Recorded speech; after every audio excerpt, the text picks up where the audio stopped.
Well, my vignette isn't on. Got distracted. Hello, I'm in the void. Save me.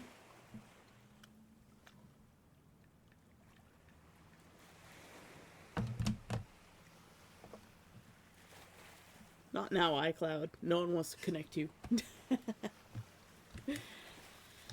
Alright, here we go. There. I live. Hi. I'm out of the void. Where's this extra background coming in? That one.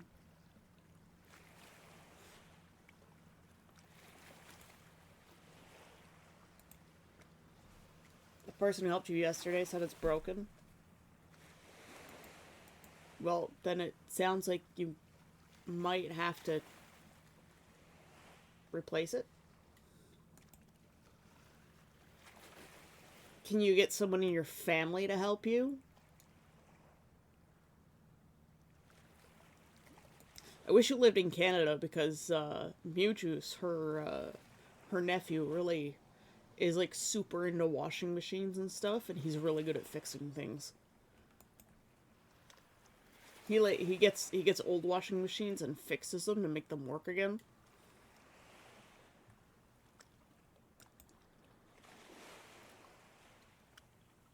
It's a special interest. But good morning, everybody. Good morning, France. Fantasy's having some problems with broken machinery and oven and stuff. I'm looking for an oven right now. It just makes you more angry. No, I'm sorry.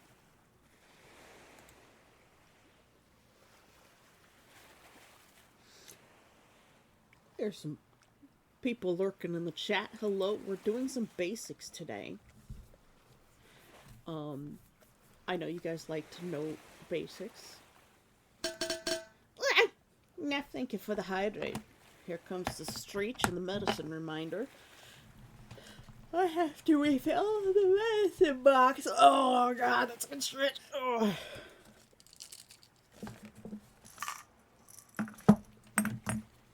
I need to get one of my prescriptions refilled.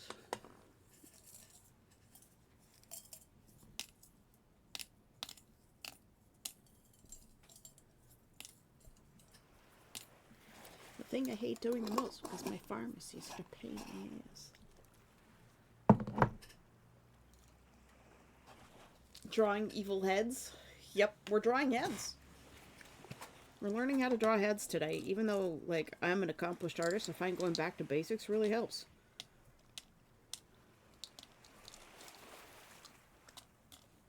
I'm trying a little different music today.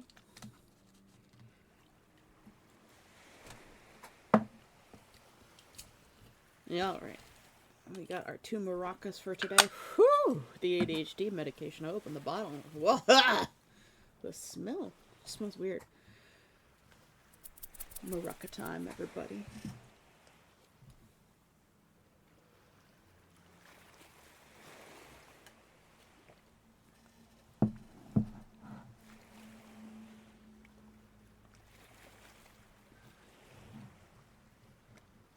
Things that are broken can often be repaired.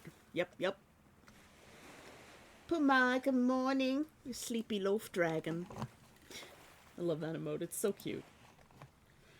It's the thing about Havarti. He's just an orb. It's hard to make him do anything interesting. Dancing dinos. Dancing dinos. Good morning, Ross. So I on this page I left the information up. The worksheet is made by a guy named J Ram. J Ram.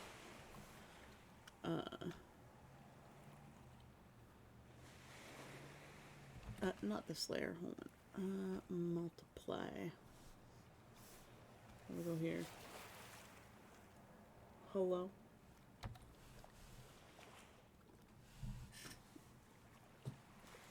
I did link his video in arting And in his video, he has a link to the PDF sheets that you can download if you want to draw along with me. I'm sleepy. Woke like 10 minutes ago. A cat on my back pushing paws into my cheek. Aww. I want a breakfast. Breakfast.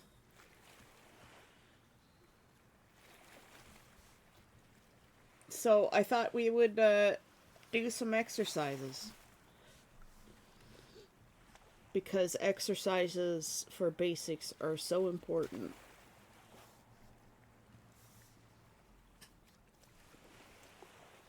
Meows.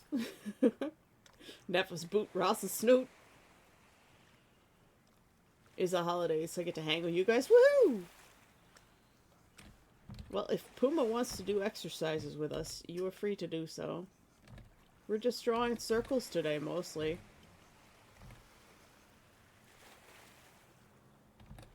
If I could actually, you know, draw a circle, that would help. There we go. We've got one.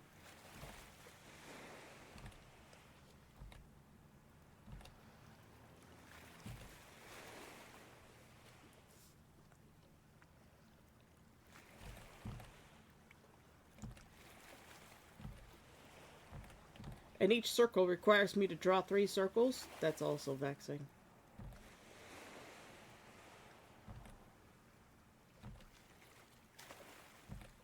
Oh my goodness. Yes, I am an accomplished artist, guys.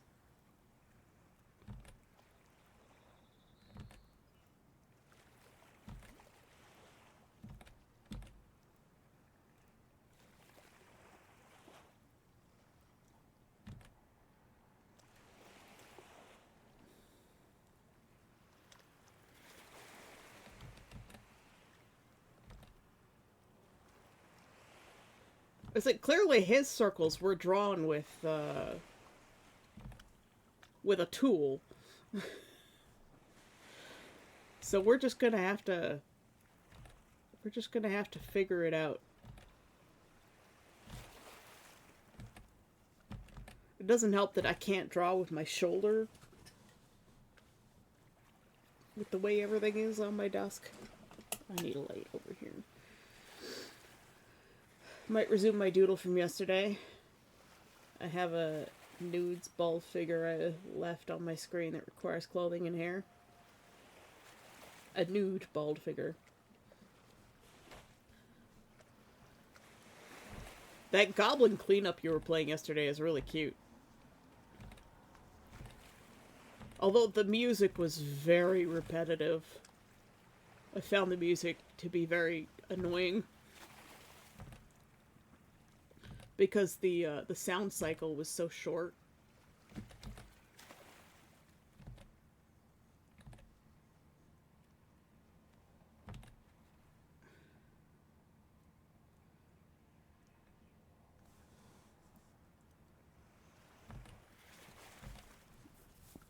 I need to get one of those drawing gloves.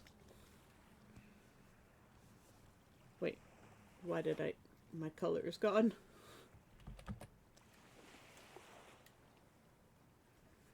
Yeah, it's funny at first, but I might need to try killing the music track next time. Yeah, I found it quite vexing because it repeats so much. It's like they only made one track for the whole game, and it's very short. Well, as far as how I am, besides being reminded of how a driver I used to admire sex are not ideal. Managing the best I can. Hey. Never idolize anybody.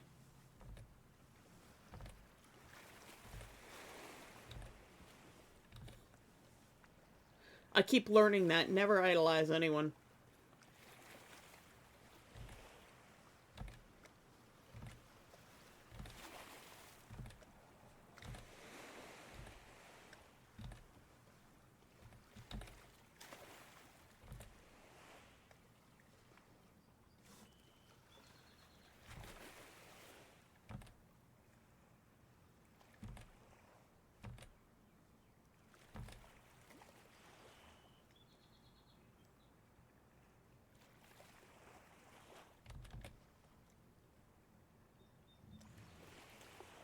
You know that practice we've been doing where we draw the circles and then we draw them skinnier and skinnier each time? Yeah. That's where that practice... This is where that practice comes in handy.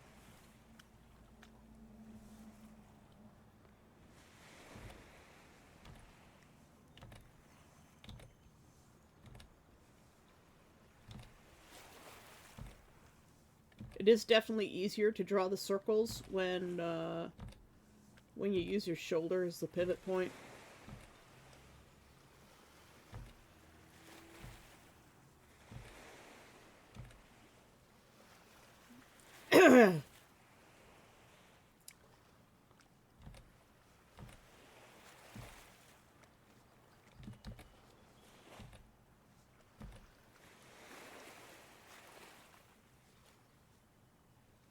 There we go. This one will drive me crazy. It was such a nice circle otherwise, except for that one spot.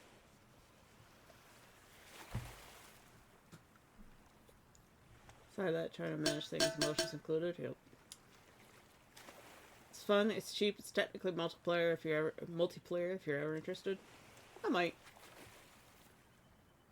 I got a lot of bills due for the Conquest trip, so it's gonna be a while before I can afford anything, like October. I still have fabric that I might need to buy.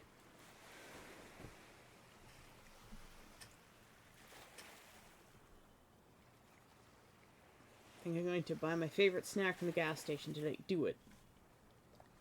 Did everybody have a good weekend? It feels like I didn't even have a weekend. It just disappeared so fast. Cora, thank you for the hydrates.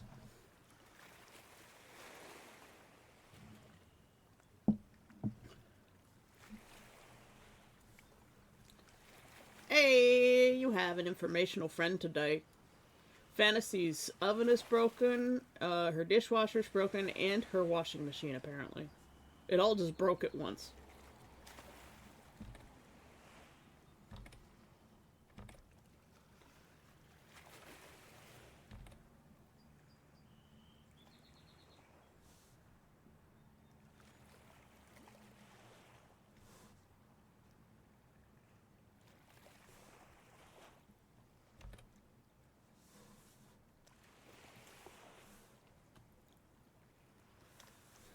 This first one, we're gonna redo this.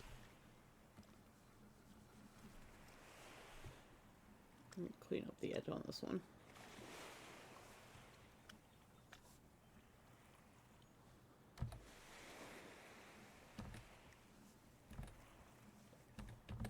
Come on, shoulder. Why is this one suddenly so hard to draw?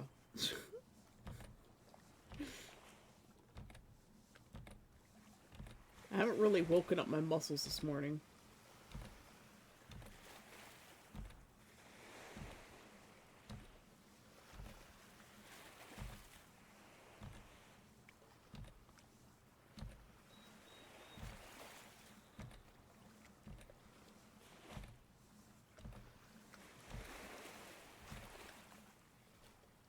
Good enough.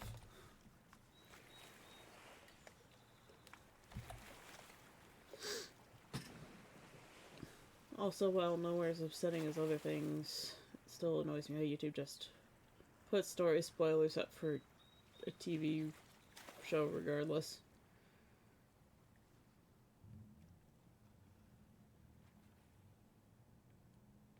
Well, don't watch anything related to a TV show that you're watching.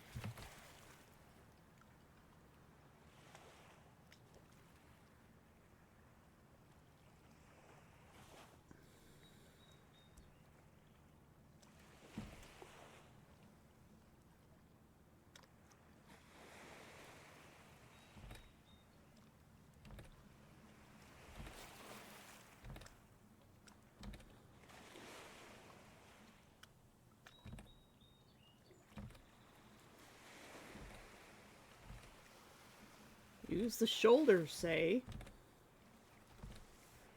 Hold on. This is wrong here.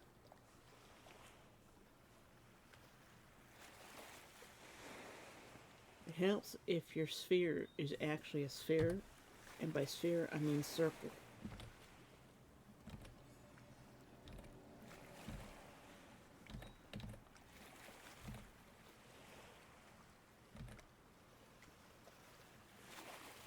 There. I think I just needed to slow down a little bit. Putting that little line through I find really helps. My oven is over 30 years old at this point. My washing machine is just 12. Stuff back then was built to last. Yep, lifespan on things is getting shorter because they want you to buy it more frequently, and I hate that.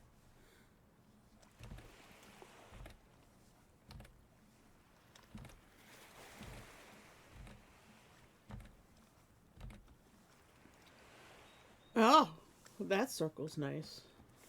A little bit off right here. We'll just fix that.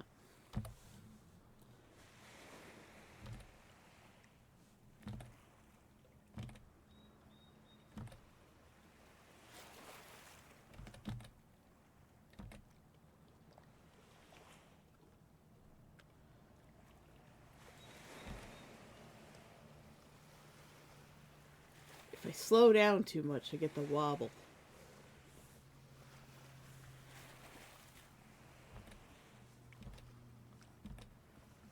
But if I go too fast...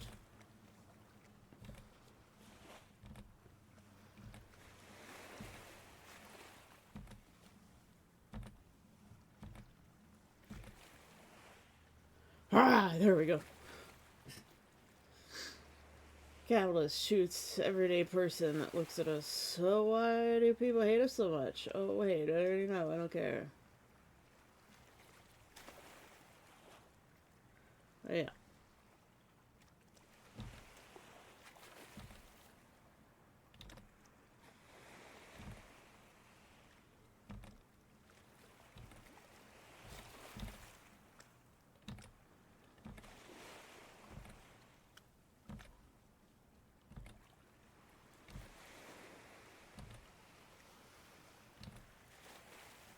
Why am I so bad at drawing circles?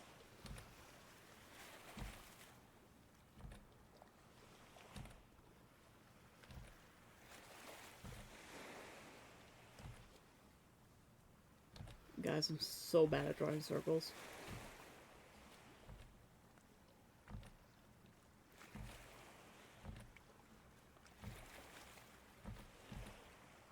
I'm using my wrist again, that's why.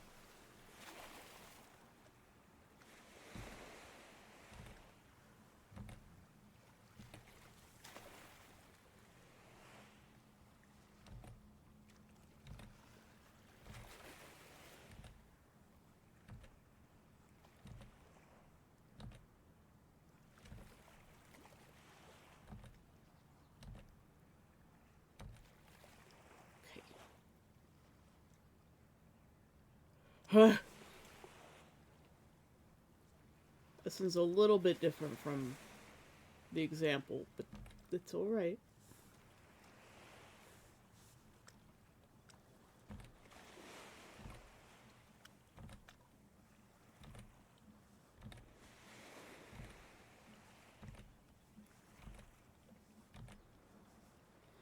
Oh yeah, the Arias, hi! We're doing basics again today.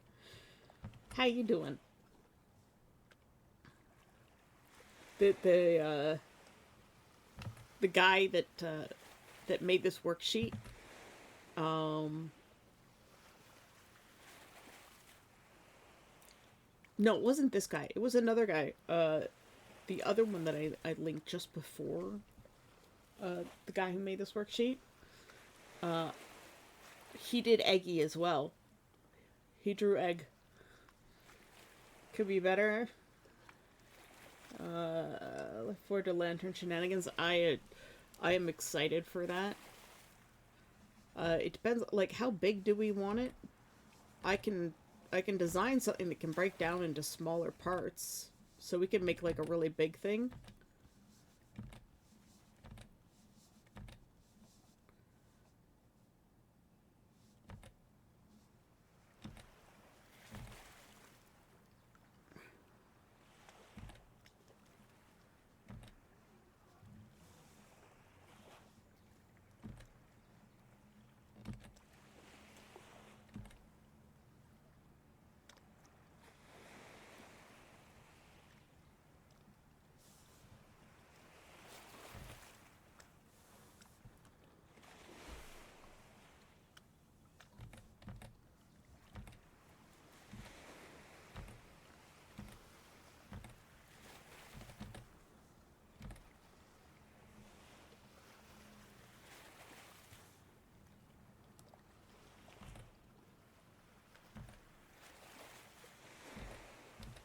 Wow. It's so bad. Uh, Design it, I'll figure it out, just like my dress, if that makes sense. But I need to put the Lord of a vote. That is true.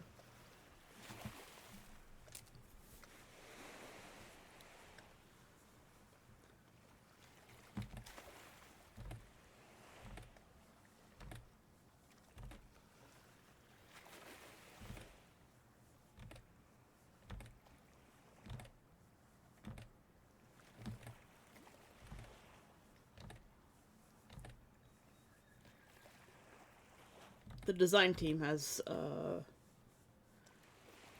some things that we want to put out as well. And I meant to do that 2 weeks ago, and I just haven't had the brain space to put together the information. You're visiting Catman at the end of the weekend. Nice. Well, you gotta remember, he's not Catman, he's not Catman. Okay, I'm sick of drawing that circle.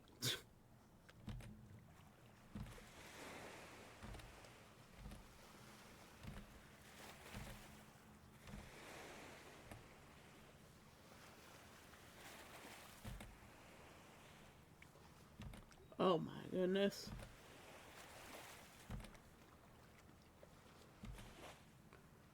The angle of this one I find very difficult to draw.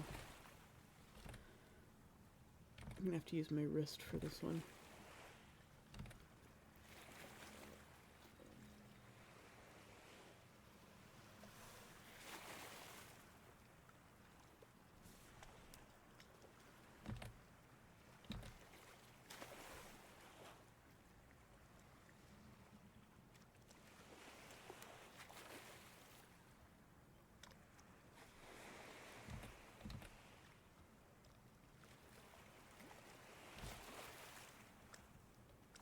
Part of what's throwing me off here is this edge of the sphere.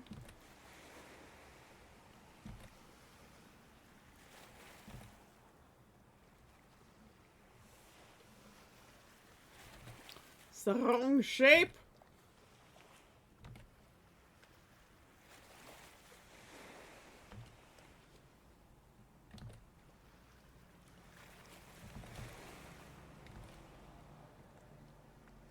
See, if I really slow down a lot, I really fuck it up. You know what I'm gonna do?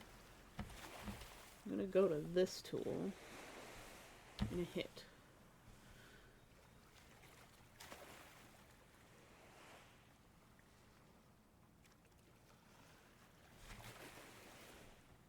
This.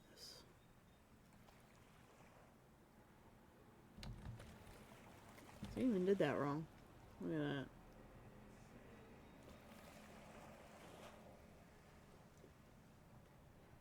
For some reason, my brain doesn't want to resolve this one. I have to do the, like, erase the parts that you're not supposed to see. My brain was just hating it.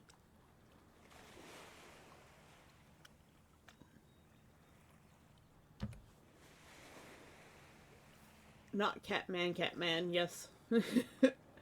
Most common power failures I have on electric ovens are either a short from the element, like a wire coming loose or touching the metal frame, or loose connectors at the terminal block, which can be tightened down with a socket wrench. However, it was a short of a heating element it would trigger when the oven was heating. Was the power out in the whole house or just your oven? The power was just out to the oven. It could just be a breaker going bad.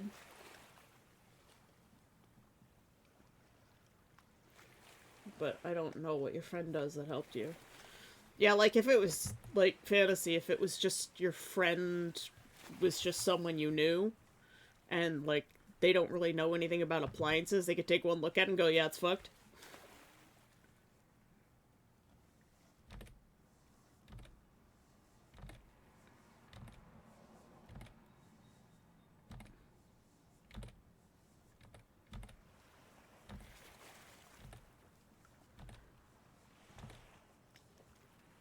Is there anything with your government that has programs for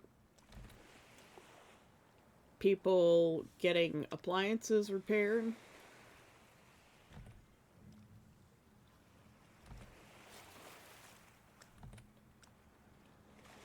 I know Norway's government is pretty good at taking care of its people.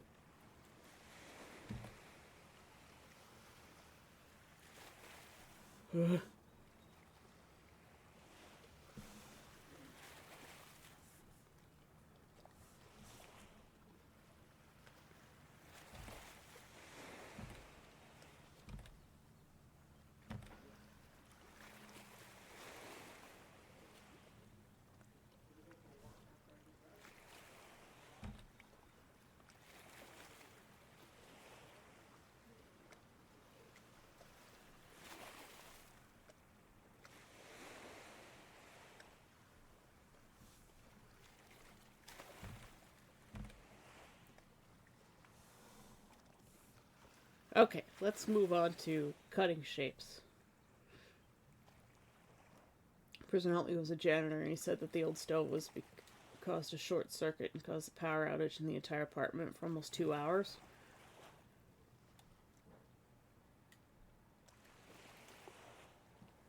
Quick, fly Puma to Norway!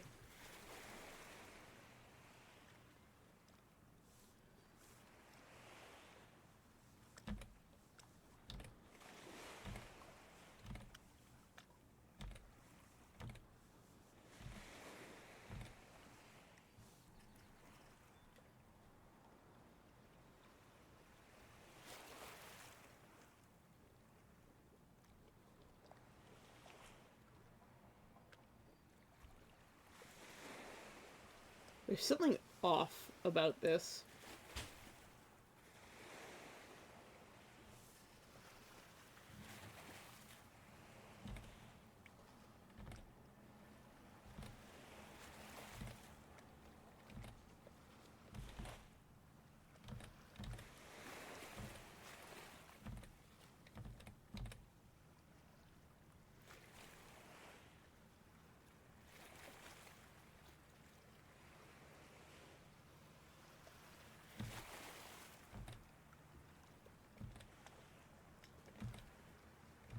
I think it's because that square plane doesn't have any perspective.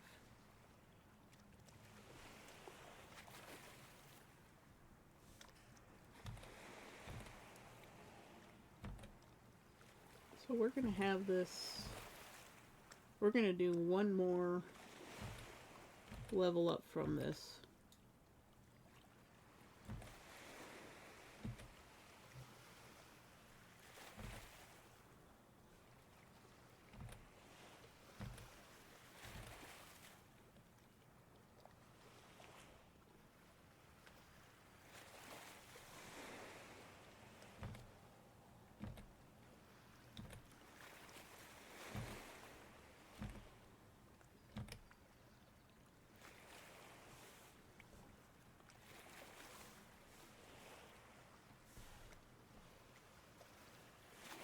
Probably doesn't help that our sphere isn't actually a sphere.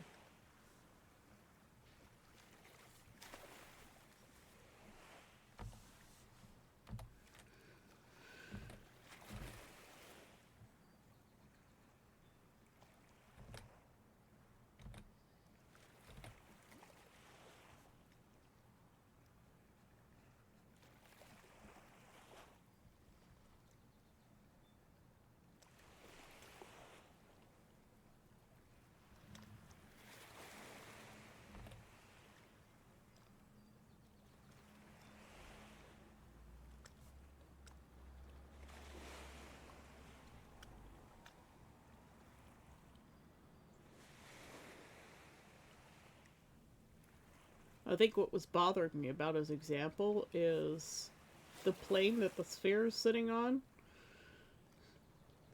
where you had to cut it in half, was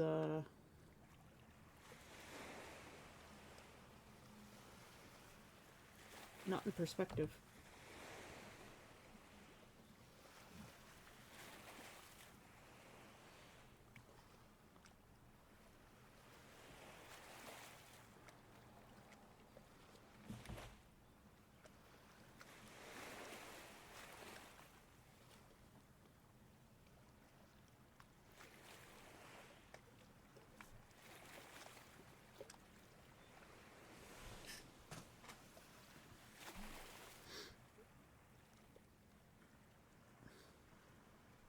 They don't have that type of thing. You think that the local government that I rent from would give appliances like that, but they don't. They still suck, but I've got that going for me. Oh yeah, that the appliances are furnished by the apartment.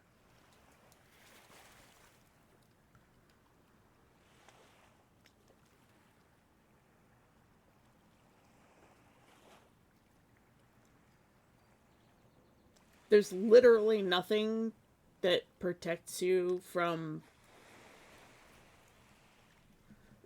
Do the appliances belong to you? Fantasy?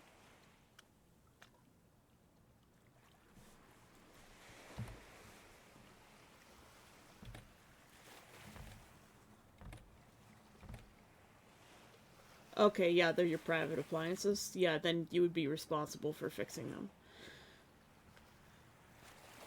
Hey, Koof, how you doing? We're doing exercises today. This is a how to draw heads sheet by J Ram from YouTube. I linked it in the arting channel.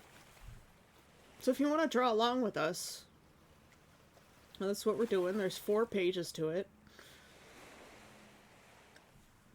And we're just, we're faffing about.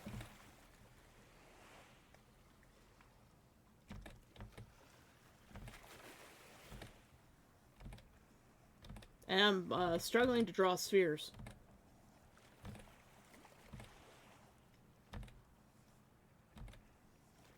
Circles are really hard to draw.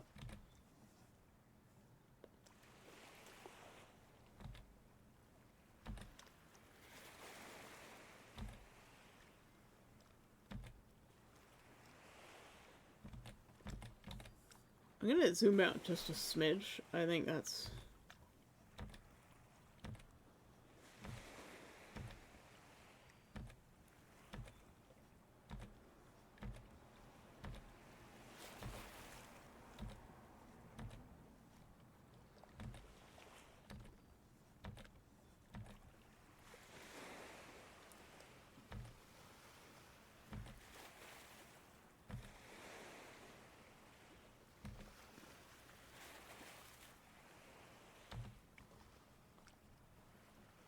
There we go.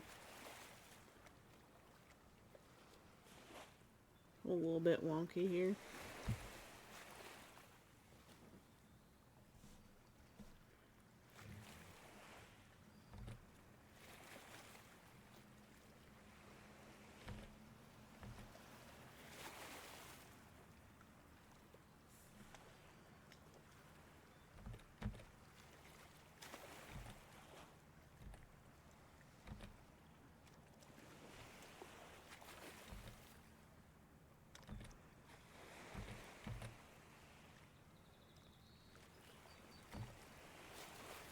The slicing of 3D objects is one of the exercises we did a few days ago too.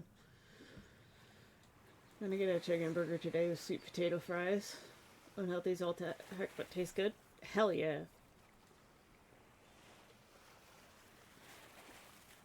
One other bit of good news.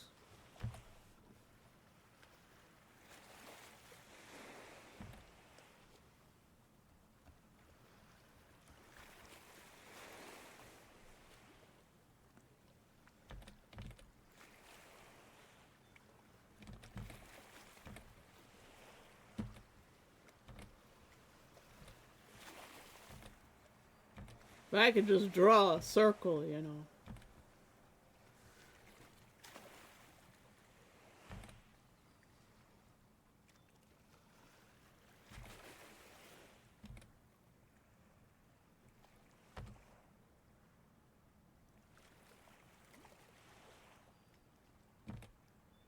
Wow.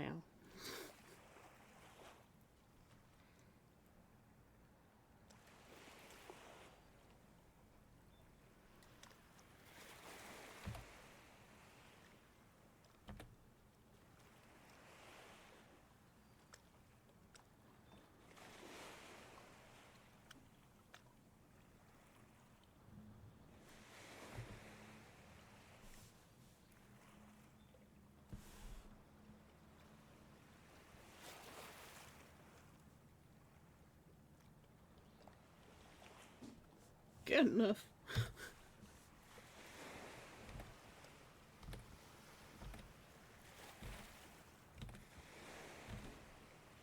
Well, this one's trying to be a little tricky. He's not slicing in half.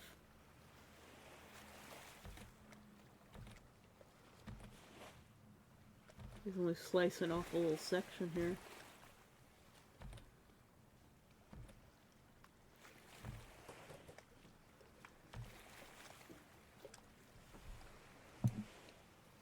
Oh, thank you.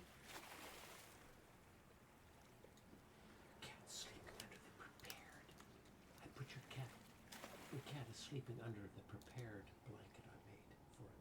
Nice. Since you're... I'm not ready yet, but... Oh, yeah. Well, I'm done. It will save you coming up for it. Yeah. Sorry, my dad was there. He prepared a blanket for Tesla because he keeps sleeping in my mom's blankets that she, like, throws off of her when she gets up in the morning. So he'll, like, go inside the fold. This little, like... She'll throw her blankets off like this. This is the edge of the bed. And Tesla will curl up under here.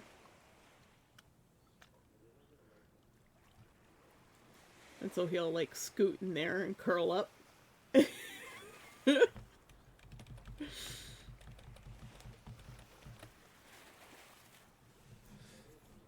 And so my dad has started preparing a blanket for Tesla so that he won't sleep in her blankets. And he's been sleeping under that. Not sure if I'm kind of crazy or if we're feeling disappointed. I get a random friends request from Mutual on Discord. I accept it, and it's is telling me how they're struggling with life and they want to do a commission for me. When I say I can't pay them and apologize, they try to follow, and they then try following up. They don't respond. No, it sounds like a scam, to be honest. You want to be rude since they said they're struggling and all, but I don't think they should be going into people's DMs begging to ask for. Yeah, no, Koof, that's, they're probably, it's probably a scam. Or,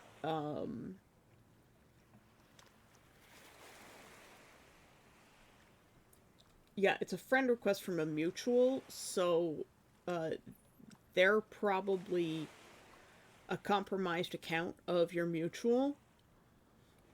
So if they're a friend of a friend, they're probably a compromised account and it's a scammer, or they're doing things they shouldn't be doing, and you should report it to that mutual and be like, hey, this person contacted me and they tried to solicit commissions.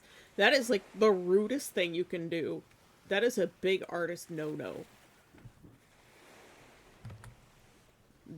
Don't do that. It makes the rest of us who do commissions look terrible. Oh my god. What have I done?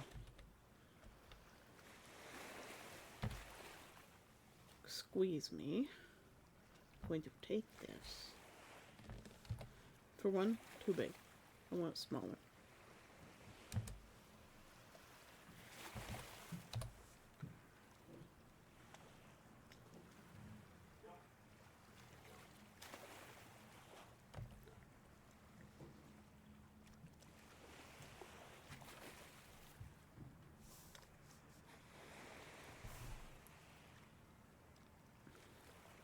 Helps if I can draw circles.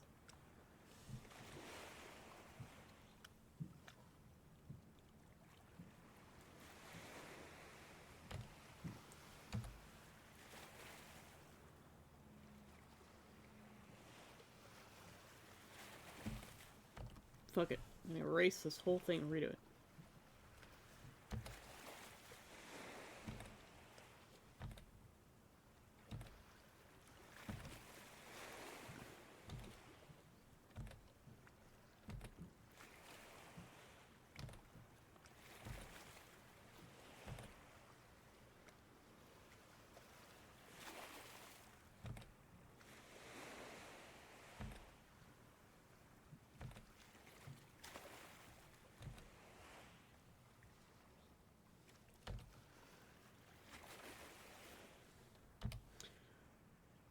good enough.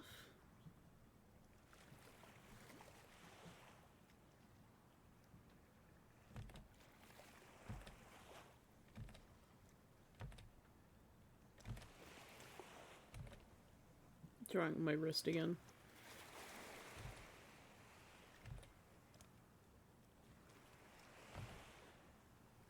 Shoop.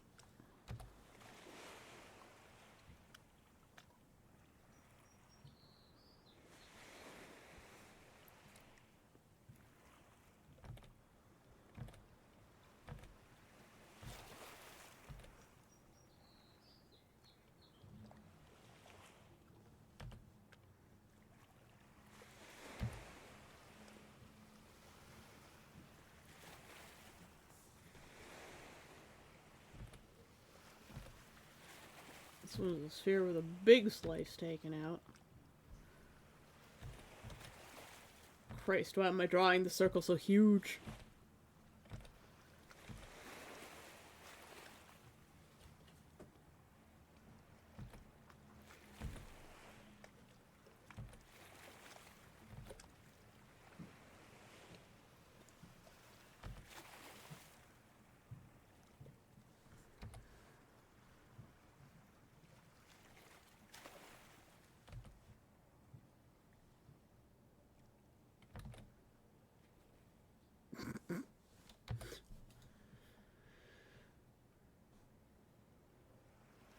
I've gotten upset that I never get people to commission me, but that's private grumbling, and I don't tend to harass people over it.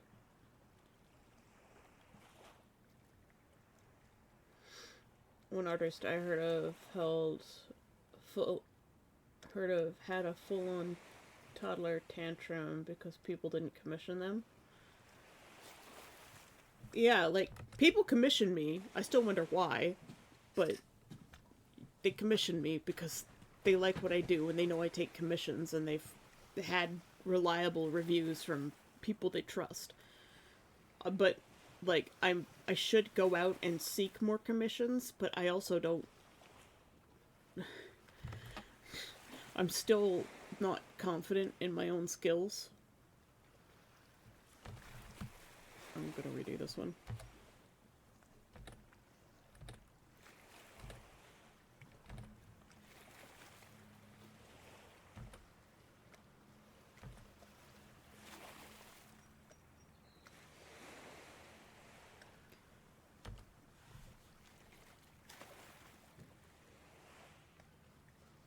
And like, you guys know that I'm always trying to improve to get better so that the next person who hires me gets even better art, right? But then you see all these other artists getting commissions and, like, most of the time they don't even finish them. I have a commission that I have been doing for an entire year, but the clients haven't paid me anything yet, so they're just waiting, but they don't ask me. So I'm just like, do you guys even want this? That's the question.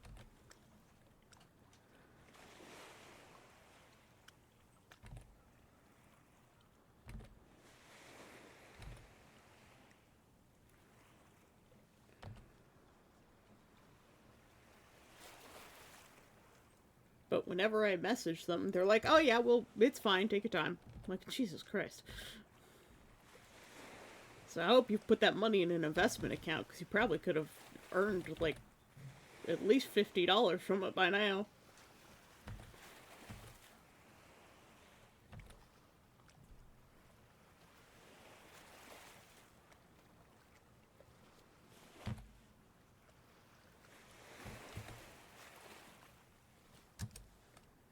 I didn't draw that at the right angle.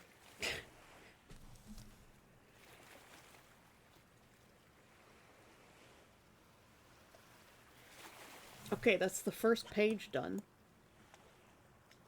Of just spheres and slicing spheres. This one looks like a potato. Let's redo this one here. Because you know what? It's a practice exercise. We should be working on getting it right. What the fuck did I just do? It's practice. We should at least make an effort to get it right, right?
That's a little bit better.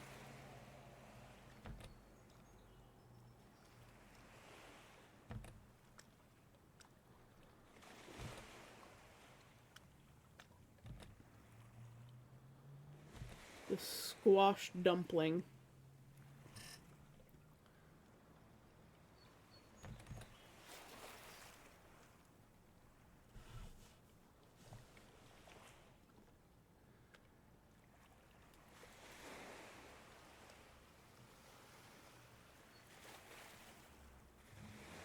I hate it. I fried seasoned breakfast potatoes yesterday. Fried in a mix of bacon fat and good butter. Oh. So tasty. Boil them, mash them, stick them in a stew. Nice.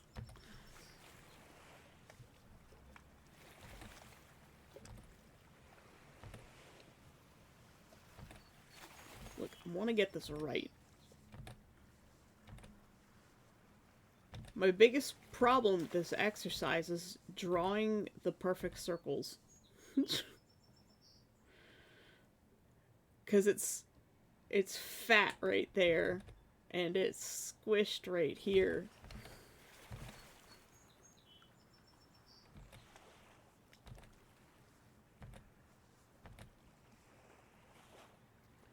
And it's pressing up this way.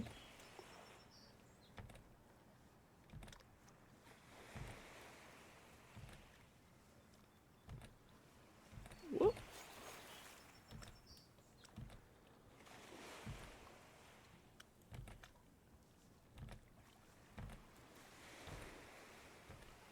So how much time can one demon spend drawing circles? Excuse me. Okay. This little bit right here.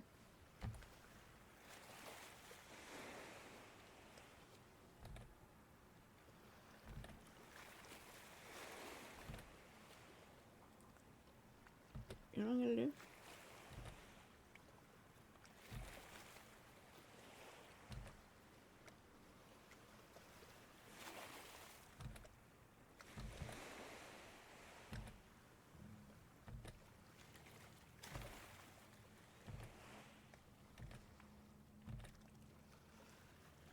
This is the halfway mark.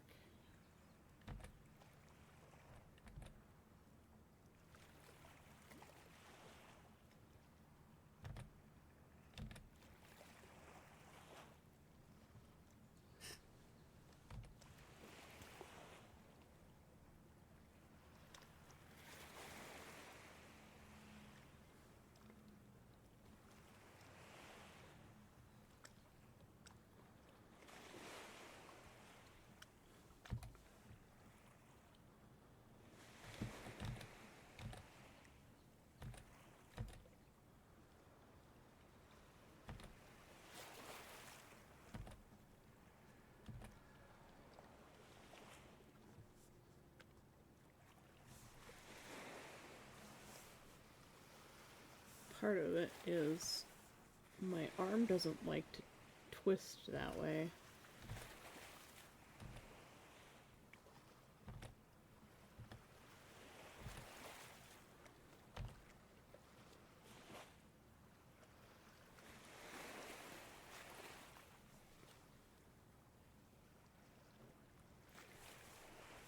It's a little bit better. It's not quite right yet.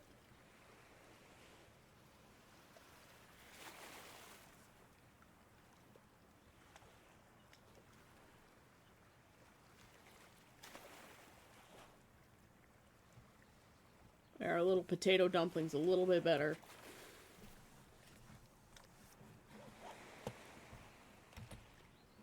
Now we save this for when to practices.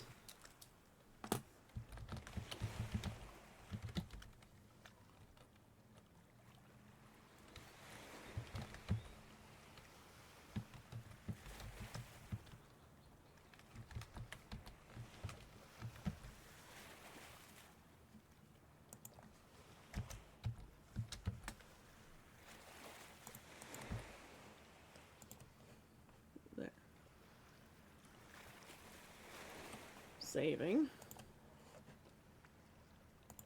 On to page 2.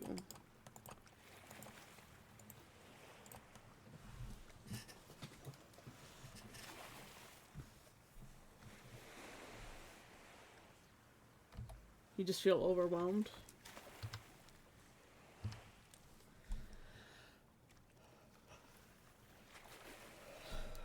Well, it is overwhelming when one thing breaks. I imagine it's more overwhelming when lots of things break and you don't have the money to fix them.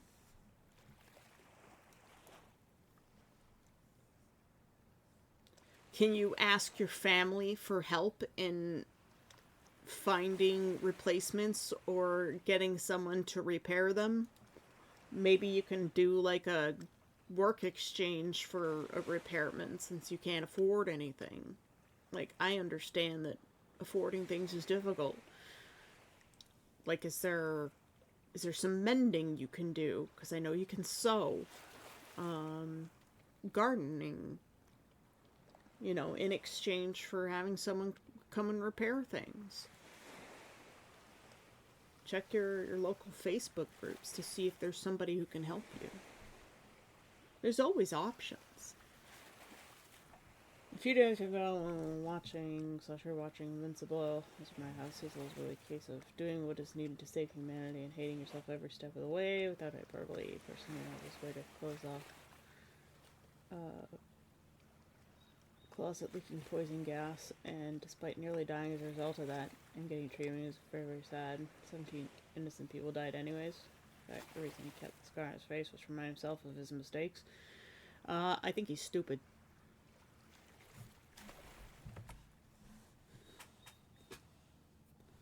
"17 people died. Oh no.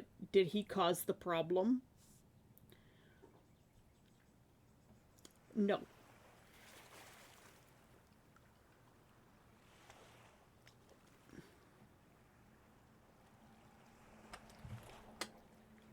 I think he's in the wrong line of work.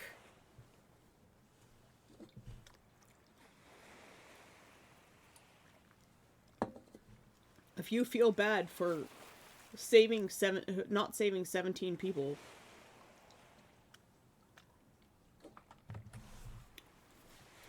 and you didn't cause the problem in the first place, I think you're in the wrong line of work.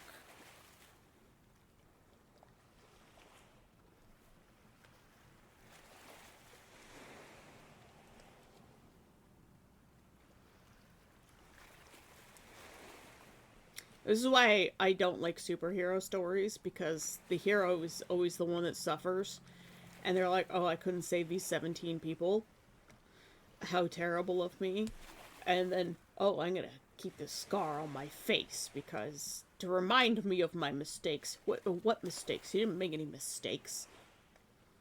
You did your best, dumbass. Jesus Christ. A mistake would be like, oh, I'm too scared to go help them.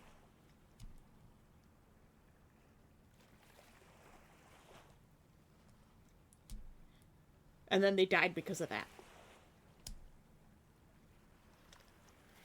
You know who's responsible for those 17 people? The supervillains that released the poison gas. Some writers are dumb. Sorry.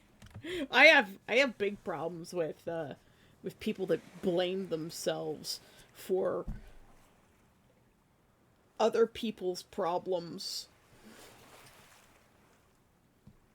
It still reminds me of a tragic / pitch black humor scene where in the aftermath of the battle with invading aliens, the heroes wondering why they were not able to stop the aliens from teleporting in.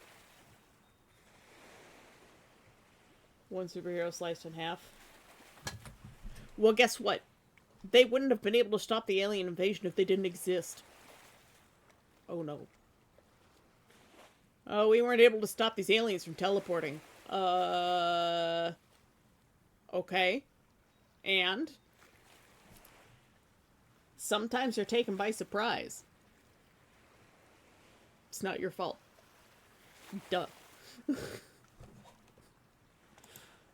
To halt a message for bullying. So then teleports and walks to the corpse. He yells, "You don't think we didn't try that the first time these assholes showed up?"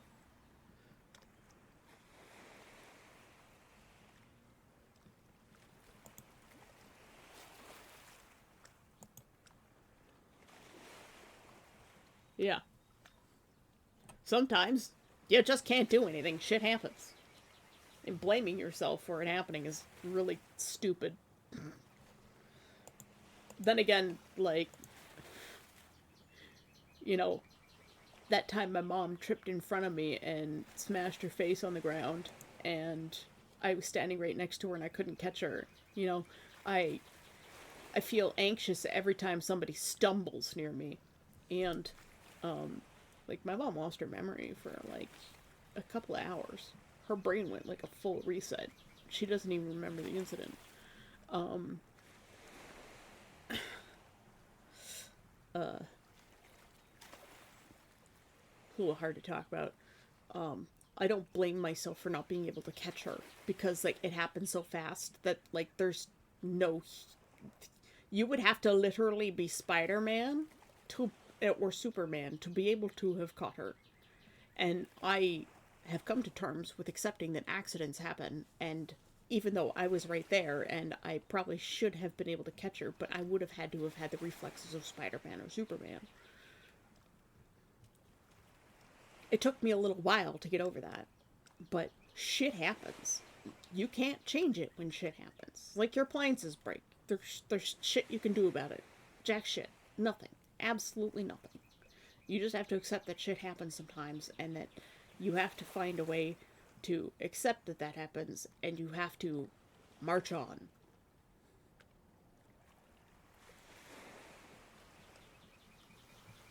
One of my characters survived mining collapse, lost his best friend, he blamed himself, and is in so much mental pain he nearly took his own. Over time, another character helps him out of the grief and the facts that the character has claustrophobia and PTSD from something he lives with afterwards. Yes, PTSD is a legitimate thing, and survivorship bias is also a thing. I when I find myself facing emotions like that, I just switch them off. I don't know how other people don't switch them off. Um, my depression was not related to any feelings. It was just depression. It was something that I couldn't switch off, and it just existed in my head because of brain chemistry. That's why I take medication. I don't allow myself to blame myself for things that other people do.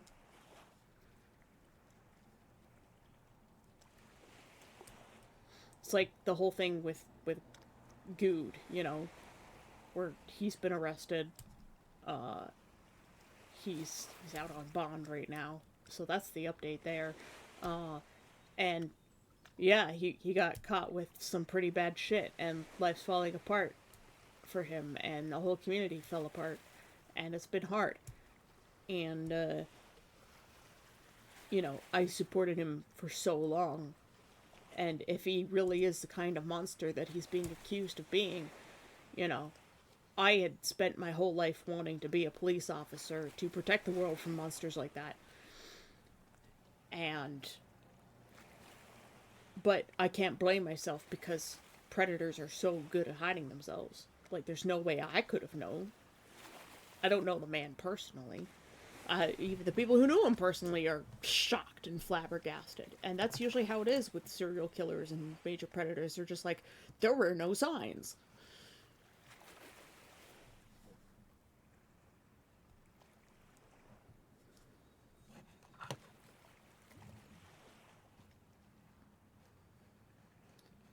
And I'm gonna lie, I've had some moments of myself seeing something bad, not being able to do anything about it, but having to accept that there's nothing that could have been done about it. Yes, and I think more people need to accept that there are things that could not have been done. You would have to literally have had the reflexes of a fantastical superhero to have been able to do anything about those things, and you have to accept that shit happens. You'd really hate Max Payne from the Max Payne series? Probably. Yeah, well, those was responsible for a lot. Then he's a fucking idiot.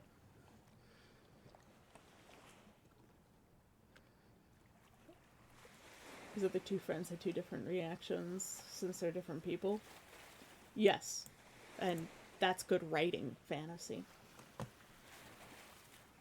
People are their own people. Like, I understand that I may sound cold and callous when I say these things because I have learned to accept problematic things in my life that just exist. Like, there's nothing I could have done about Dude.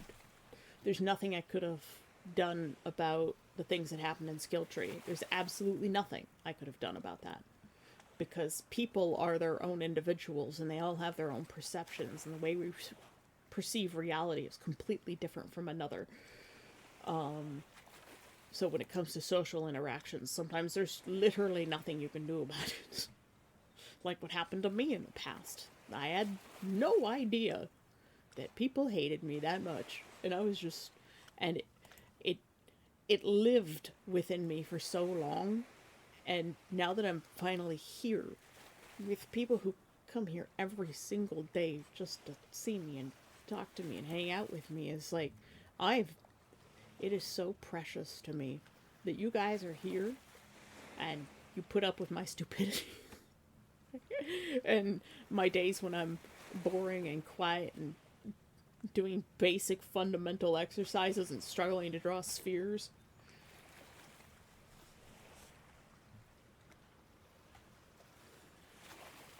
Also, the one optional question: does mankind divide over emotions of player character? Person's talking. I might have a mild form of it after getting bullied. PTSD, yes, mild form of PTSD after getting bullied. I totally understand that fantasy. I live with that every day. My teachers bullied me because of the birthmark on my face, and being drastically physically different from everybody else is difficult, especially when people point it out to you all the time.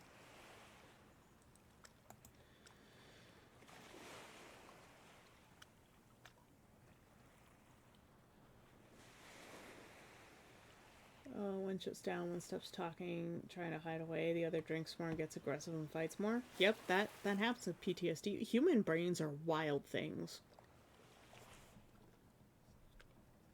In the case of the superhero not being able to save the 17 people, yeah, he's a fucking idiot. But also, he's a human being. He may have extraordinary powers, but that's the thing about the superheroes, is they're still human. And people do blame themselves for not being able to save others.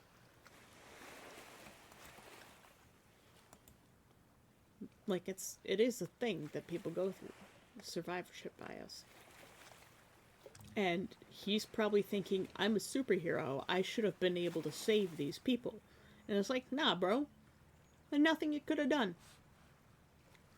But he puts a lot of pressure on himself internally, because there's also the external pressure and the expectation of superheroes. Well, they're super, right? And society puts far too much pressure on them. And therefore they put the pressure on themselves. People be like, why didn't you save my wife? And it's like, I wasn't there. Nothing could have been done. She was vaporized. Like, what am I supposed to do? Put her molecules back together?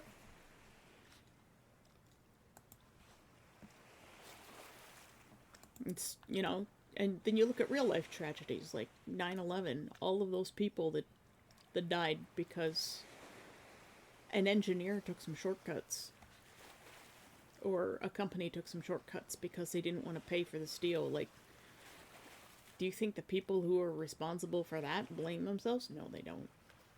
I bet you they don't. They made millions off of that project. And you know, all the people on the plane that survived, the one that they actually took down the guys. That's why, like, after that day and like all the news that came out, I resolved that if I were ever on a plane, no matter what weapon those guys had, I would be fighting for my life to take them down, no matter what. I don't care how many times they stab me.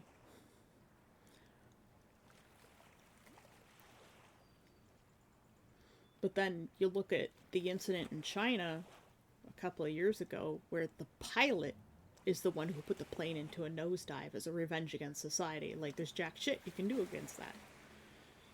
Nobody could have known that he was going to do that. Not even his co-pilot. There's evidence that the co-pilot was trying to fight him, too.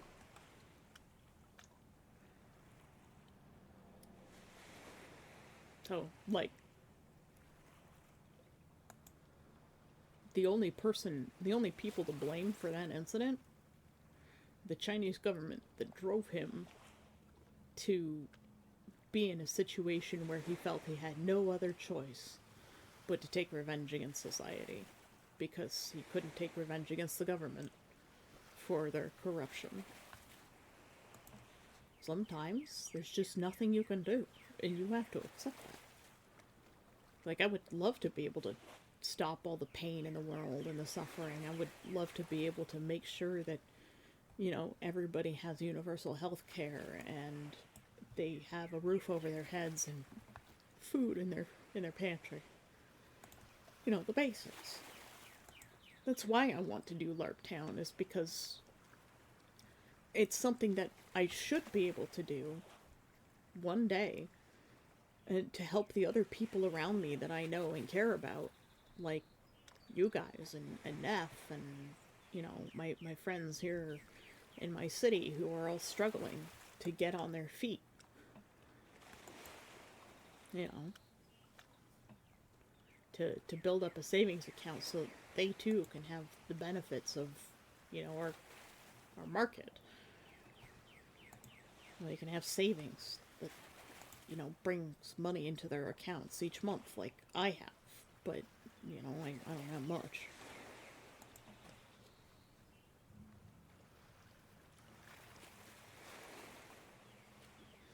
Right, and why won't you die, Armstrong? Nanomachine, son. They harden in response to physical trauma. You can't hurt me, Jack.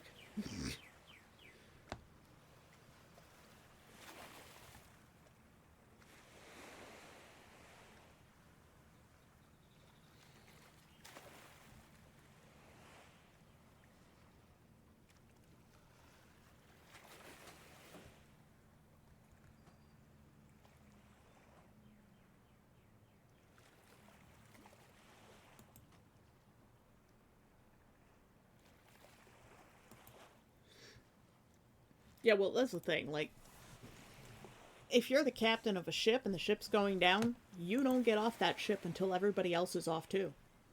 That's just it.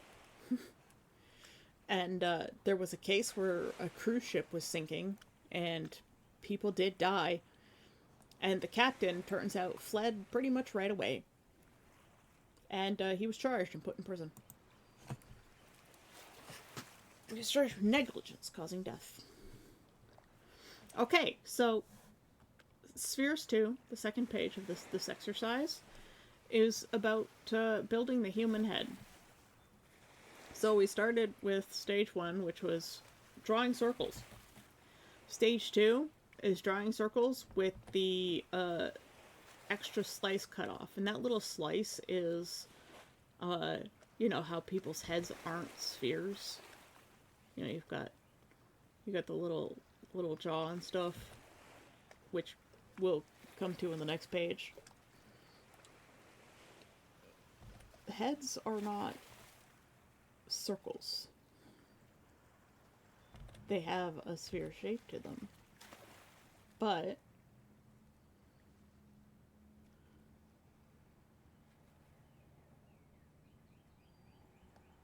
they're not full spheres.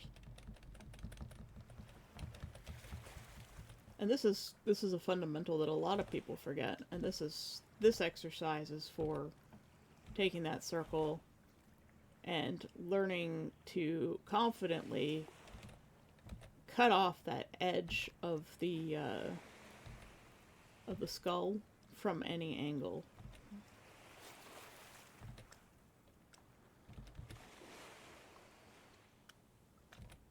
And apparently, this line is the brow line.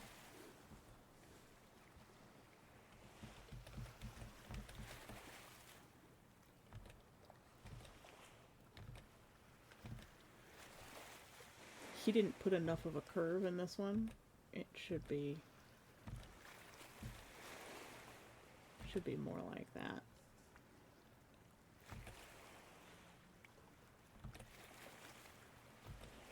But the point of this exercise is to get comfortable with drawing it at any angle.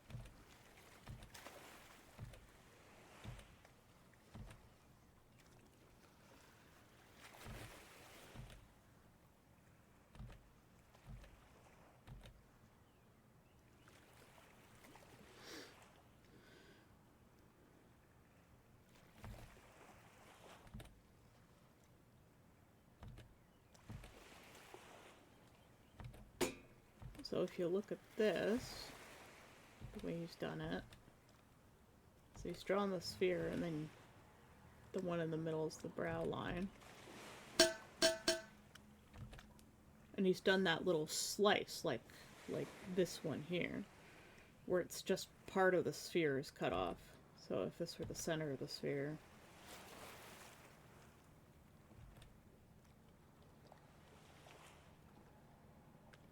and he's cut off.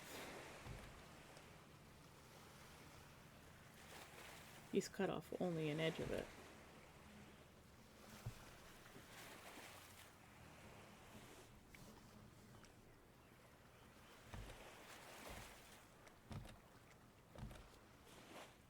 So you've still got your center circles like he was drawing.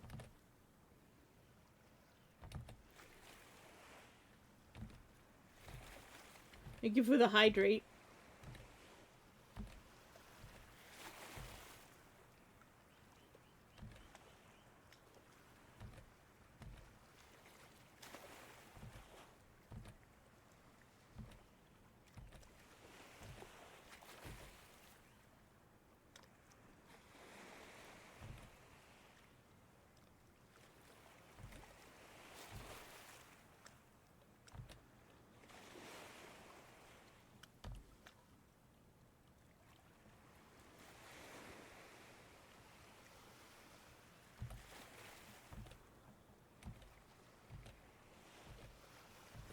It would help if I could actually draw a circle. Jesus Christ.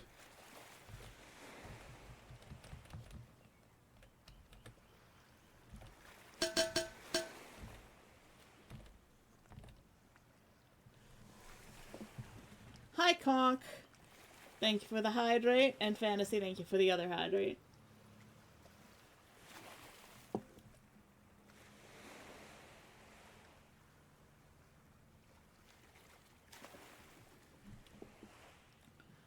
Don't forget to water your live streamers before they wilt. Yep, that's true.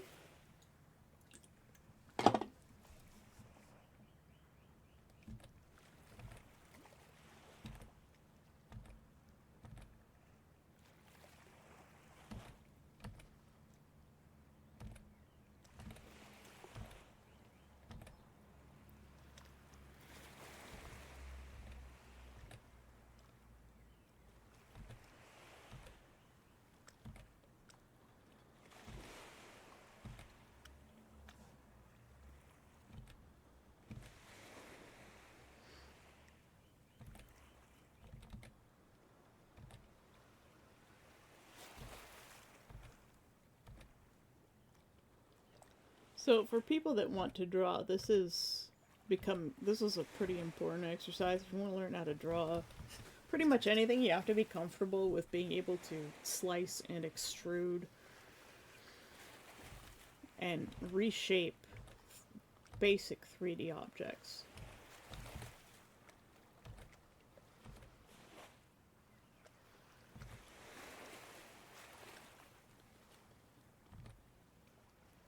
One's at the wrong angle. Whatever.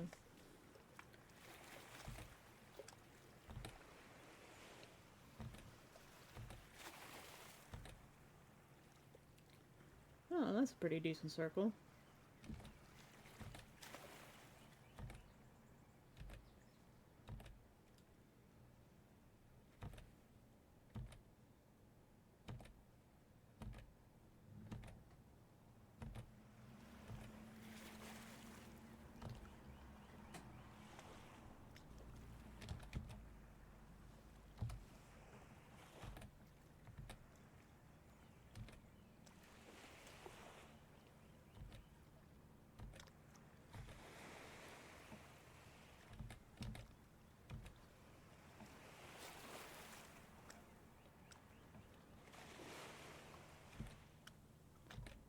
here's a little sneaky trick here.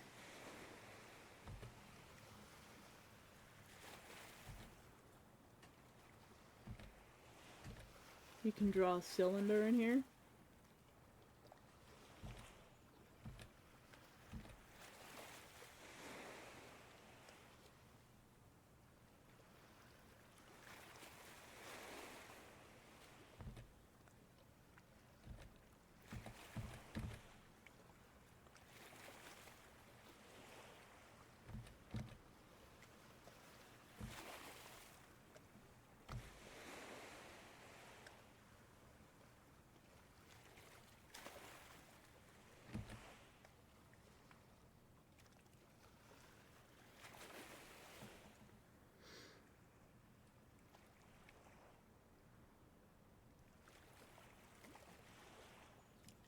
Would you look at that? Also, alternatively, you'd be like me and let the spirits possess you and wake up with a half-drawn image. Is it good? Varies. But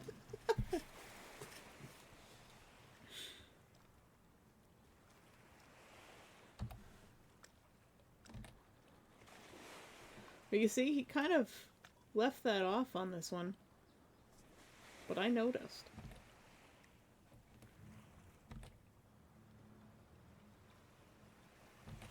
This line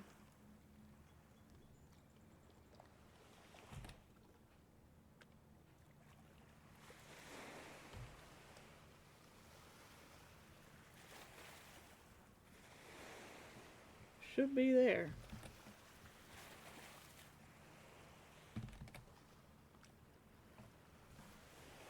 Because he's done it here. And he's kind of done it here. But he missed it right here.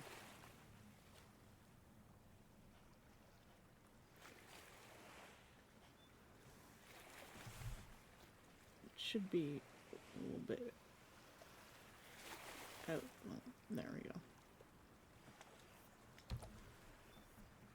And that's... These basics are so important. Like, I know a lot of you like to draw, and you want to get better at drawing. I can't stress this enough. These exercises are so important. Because it teaches you how to look at things differently. Like, where's the one I've been with? This one, there's something wrong with it, and I can't quite resolve it. And this is why I went back to basics. Because I'm hoping that by looking at this, it'll help me figure out what's wrong with the rest of this. And I would like to move on to torsos at some point. Apparently this guy has worksheets for torsos and legs and stuff as well. And this is why I encourage you guys to go get these worksheets and work on them yourselves. You can print them off if you've got a printer.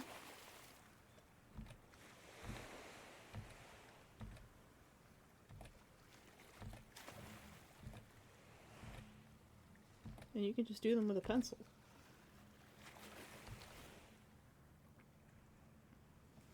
And as you can see, I can't draw perfect circles to save my frickin' life.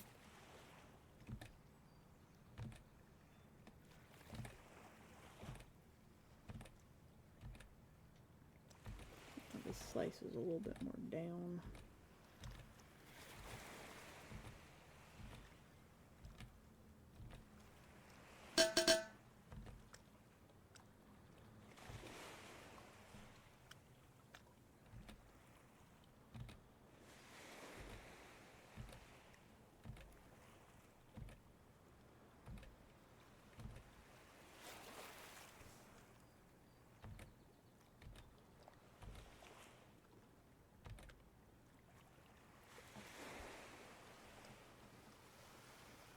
If you wanted to get a little bit crazy, you could try drawing the circle on the opposite side.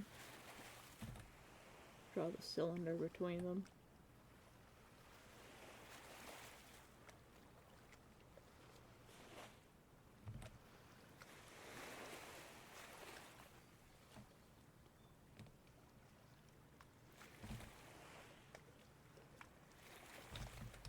If that helps you at all. Adding the extra lines can be confusing to some people.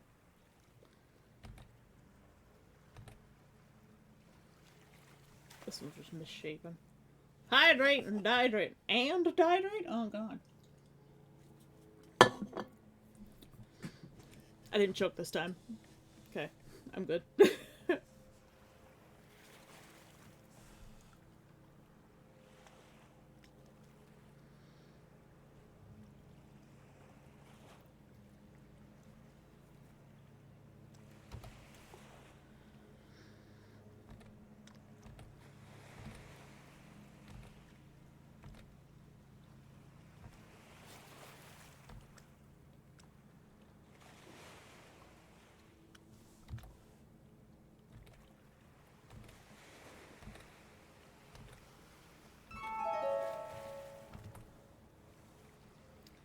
Feet Inspector 96 is visiting the island.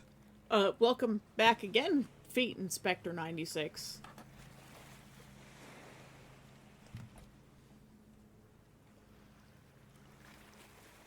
We sometimes draw feet here.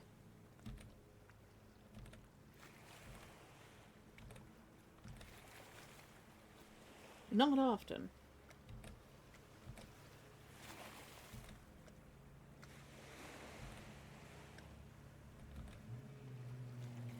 Speaking of feet, I haven't seen Necromancer today. Hope he's alright.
Hello, hello, how do you do? LARP. Yes. What we live action roleplay today. I LARP every day. This is my LARP character, Nameless. I go to Conquest of Mythodia with this character that you see as the VTuber. And we've been designing a costume that I am presently in the process of making. Let me bring that up here. Takes a moment to open, though. Today we're working on fundamentals of drawing. Because I need to get better. But this is the outfit for my character at Conquest. I'm working on the red part of the, I guess, Hanfu at this point in time. I have got the pattern pieces cut out that I made based on another shirt that I got. And I'm making a practice piece to make sure it all fits together the way it should out of purple bed sheets, which are going to become my pajamas.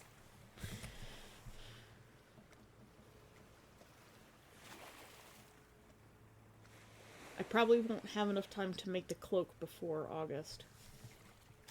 Do you do any LARPing?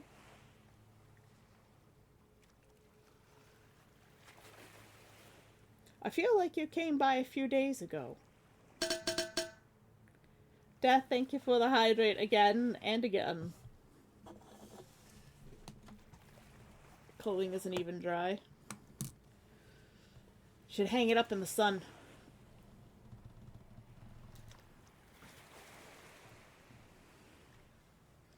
But yeah, do you go to any LARPs, please? Feet? Should I just call you Feet?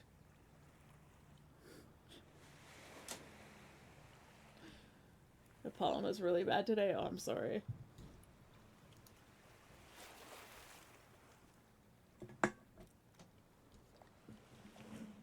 But yes, this is my character. He's an incubus. It works out very well for Conquest because there's free Velita cards everywhere. And they're a bit saucy. So my character collects them as a form of food.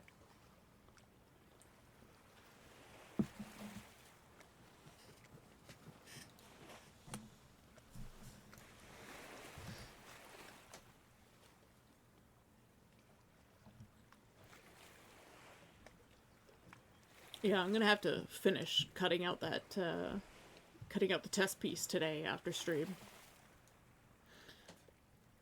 So in an hour and a half, I have to pivot to sewing. Lovely. It's the, I have to probably dig out the ironing board again, drag it all the way upstairs. I really need to finish the basement crafting area. Which means taking some measurements and making a tabletop to go on the IKEA shelves that I have down there.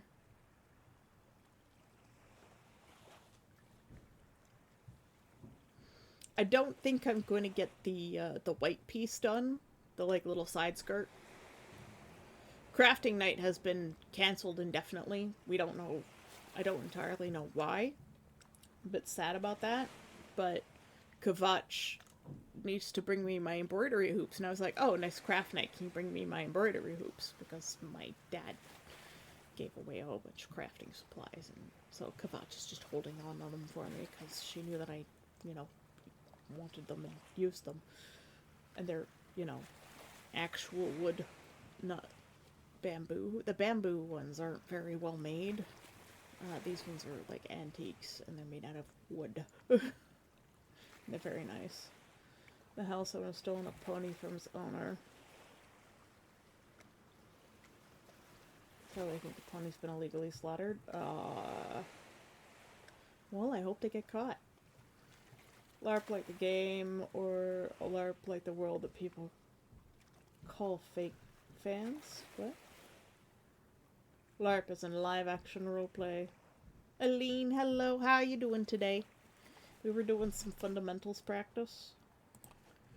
A feet inspector came in and he was asking which LARP,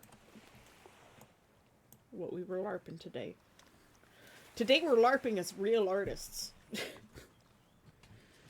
I just noticed that these two circles are basically the same. They're literally the same.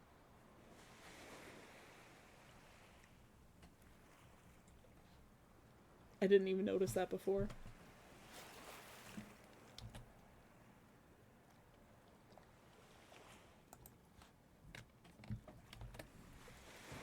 I should probably save this too.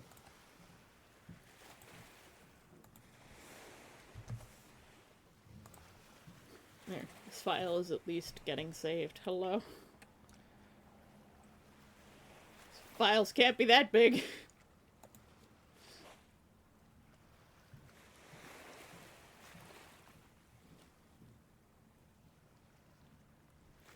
I should get myself together and go. My sister's oven is out. Oh, good luck with that. LARPing. I don't think the lazy cops would do damn shit about this. I don't know. Depends on the public outcry. LARP and slang. People use it as an insult to suggest someone is performing or pretending to care about a hobby, franchise, or identity just to fit in or get attention.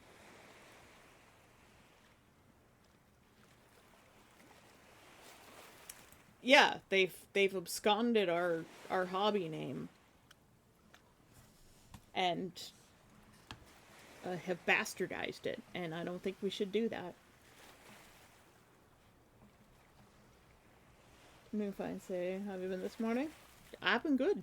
I've been good. We've been pretty chill today. It's definitely a chill vibes day. Ah, latest striking! Congratulations on your level up. It's an 80 stream streak. Goodness gracious me. Booyah.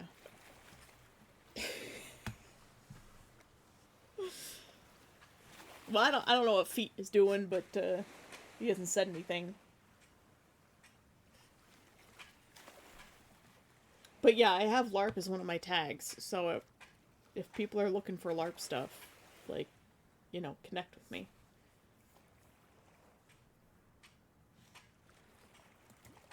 The world just hates you? No, no, it doesn't.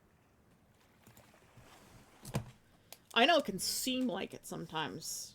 That, you know, things are pretty unfair in life.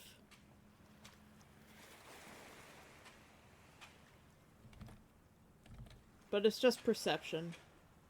We like you, fantasy.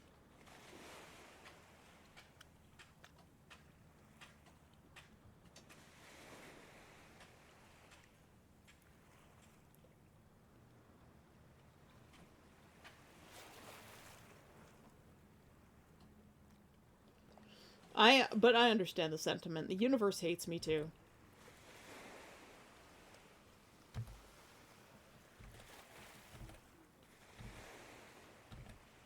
I have a feeling that when this guy was designing this page,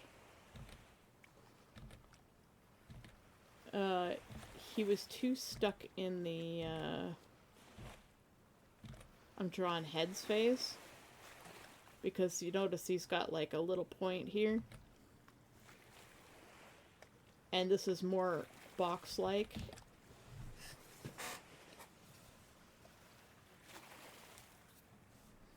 Lies! I don't hate you, see?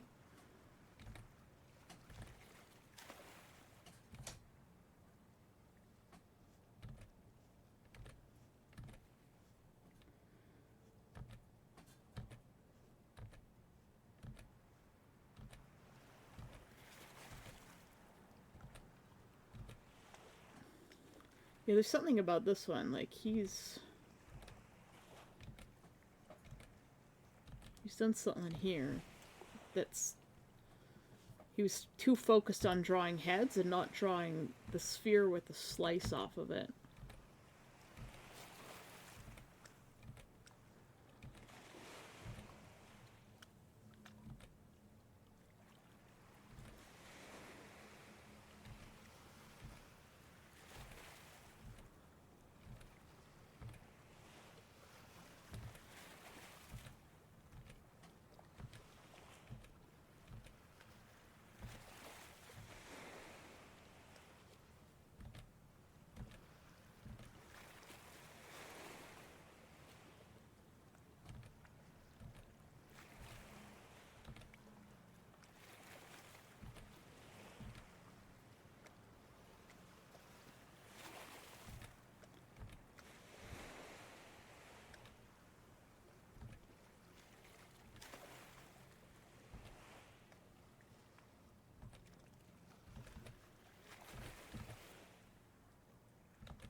So this is probably closer to what it should be.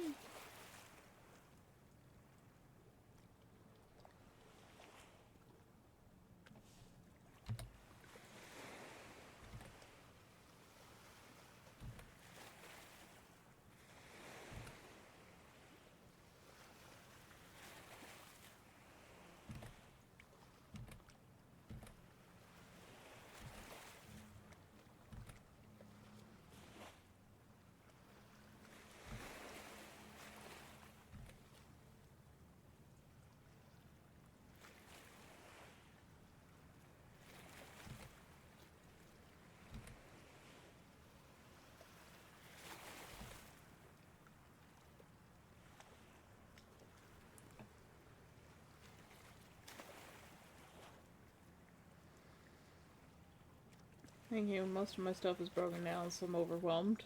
Yeah, that's why you should just take one thing at a time, fantasy. Let's draw this one, because it's right in the middle. If I could ever draw the goddamn circle! Oh my goodness.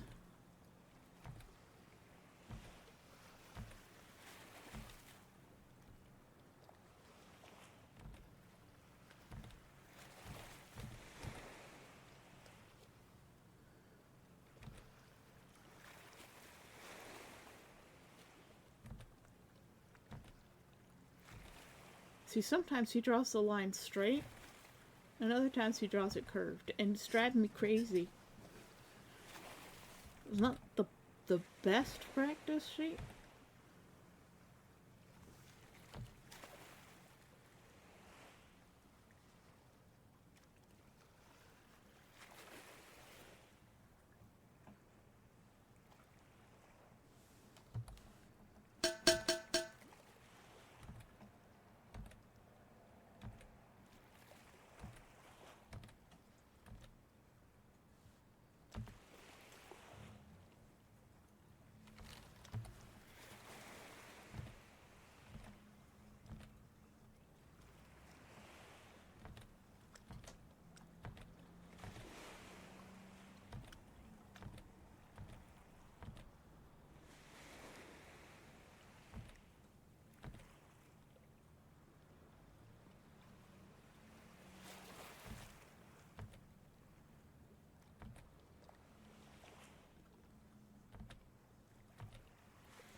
Order my food and some extra snack on top of it. Nice.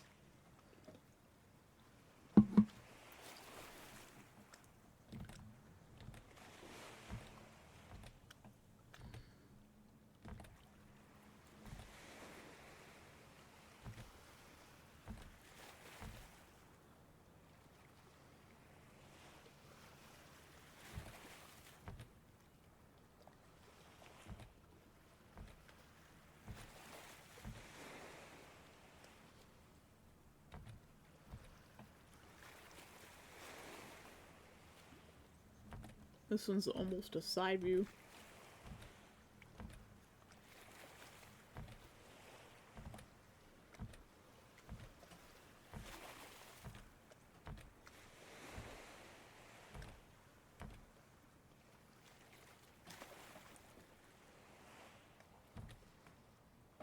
Actually, I think it just straight up is a side view.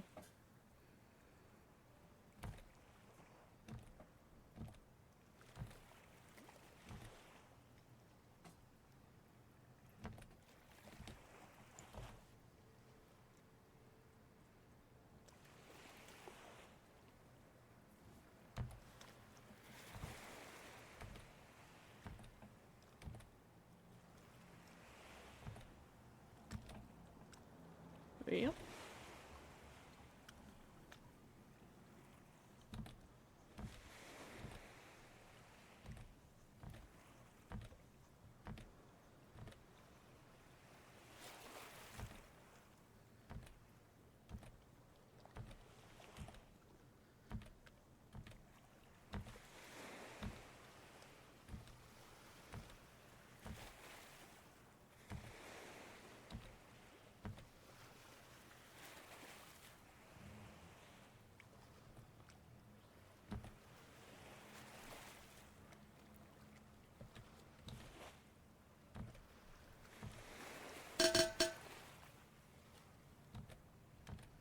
This is more like a wheel.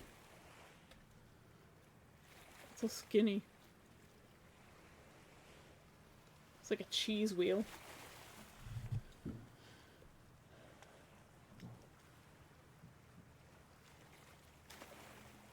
Thank you, most Mr. Okay.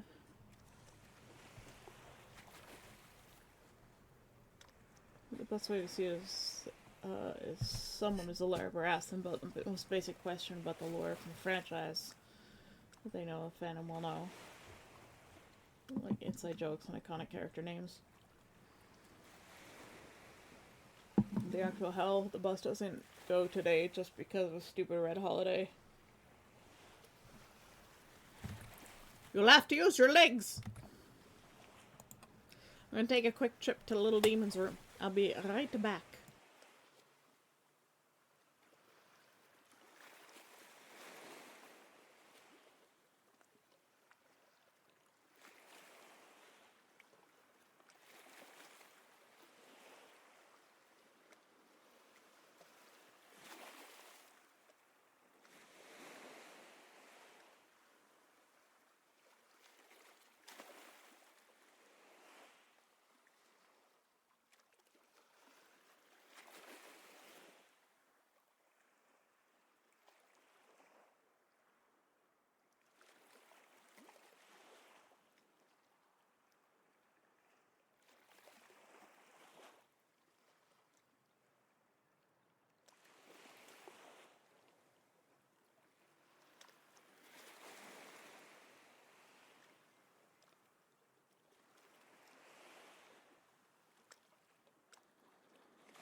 I'm back. Hi. I had the best timing.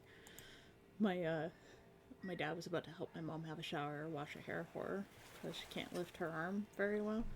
So he washes her hair for her. And the bathroom would have been occupado. So I had the perfect timing.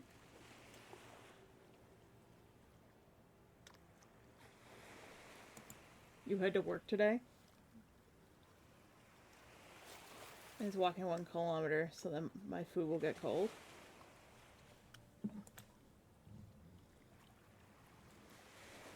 Do you have an insulated bag?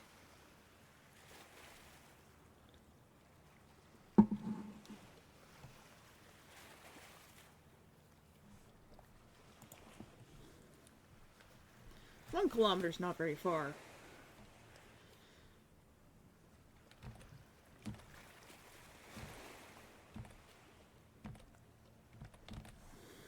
Draw with the shoulders, eh?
It's a little bit scuffed.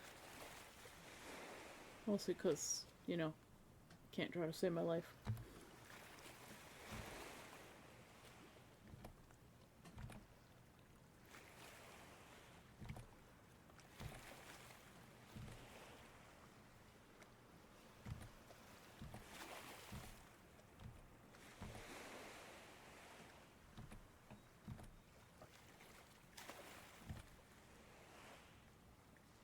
This is the problem right here.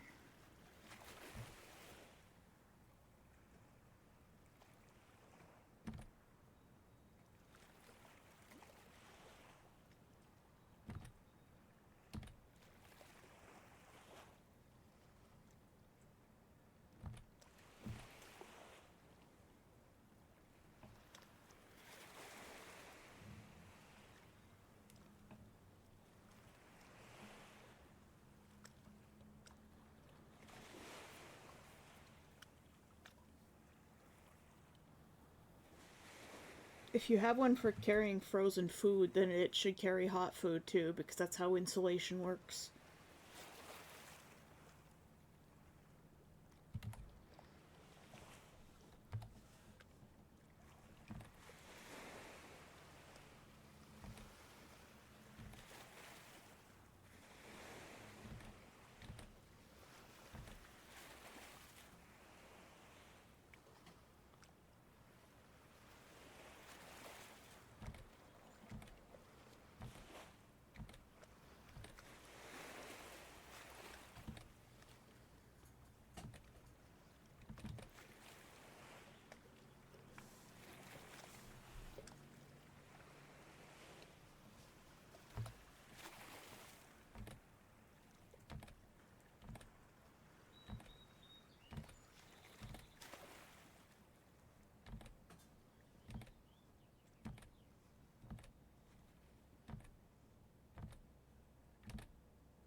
Why am I having so much trouble with this?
Good enough. Some of them are a little wonk. I also probably was center line area.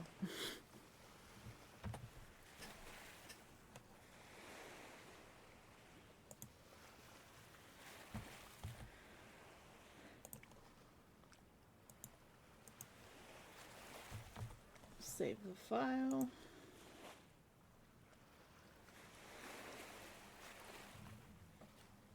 Goodness, computer, what are you doing? Set our working layer, set this one to multiply.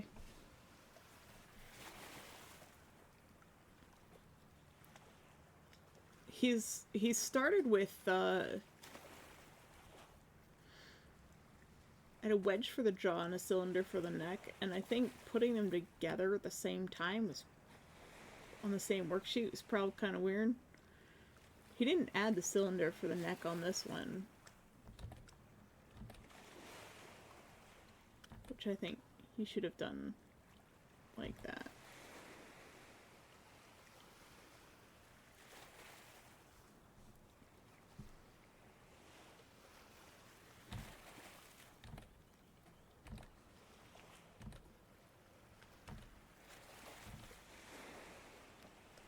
So then we want to start with our circle with the little slice cut out of it.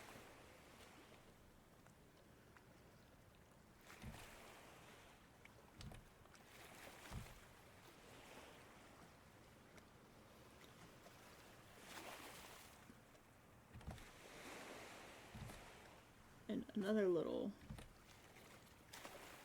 slice for the neck. So I'm going to do more of a construction process, I think.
Sort of drawing things out of order here.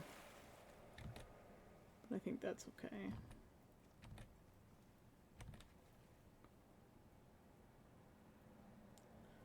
See, he doesn't really show you the construction of this wedge. But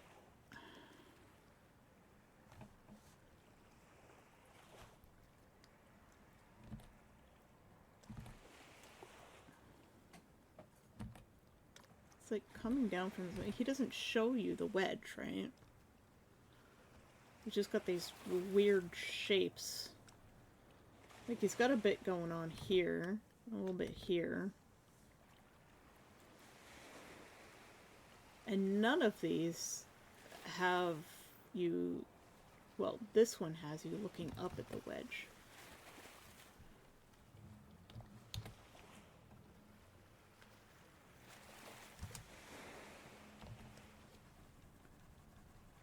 And he says draw a cylinder for the neck, but then he doesn't show you the cylinder, he just shows you the neck, and in some places he doesn't even have it, right?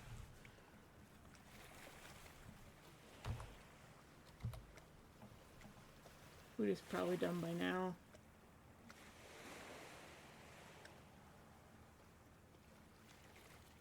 Well, if you keep waiting too long, it's gonna be cold by the time you get there anyways. By the time you get to it.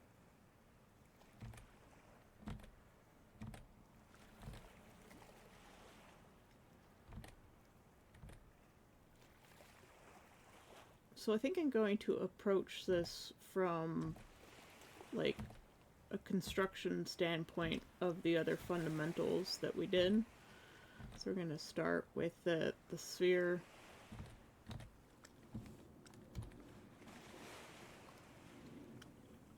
So we've got that, and then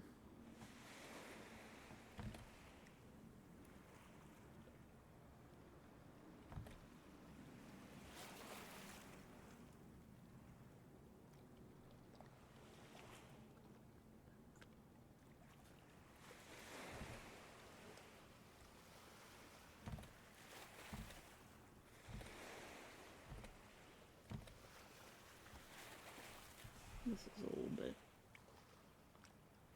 wonk here.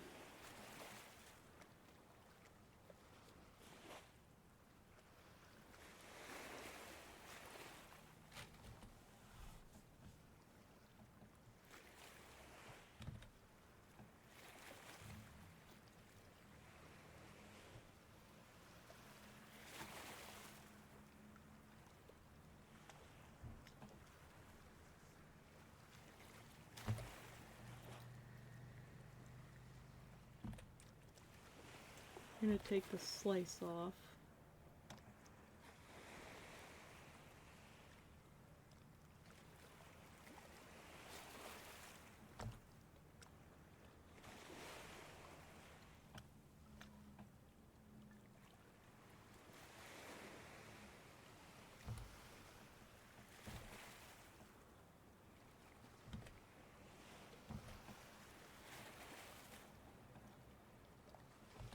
Which means there's a slice off right here.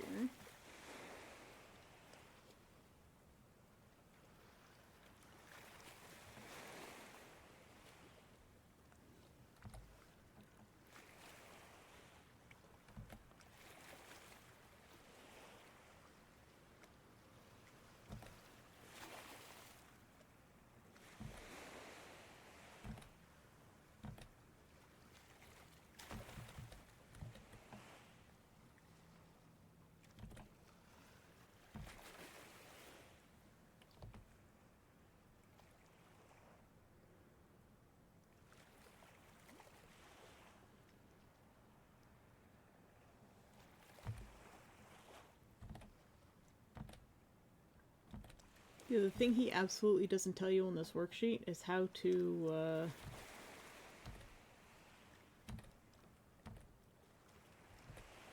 construct that wedge.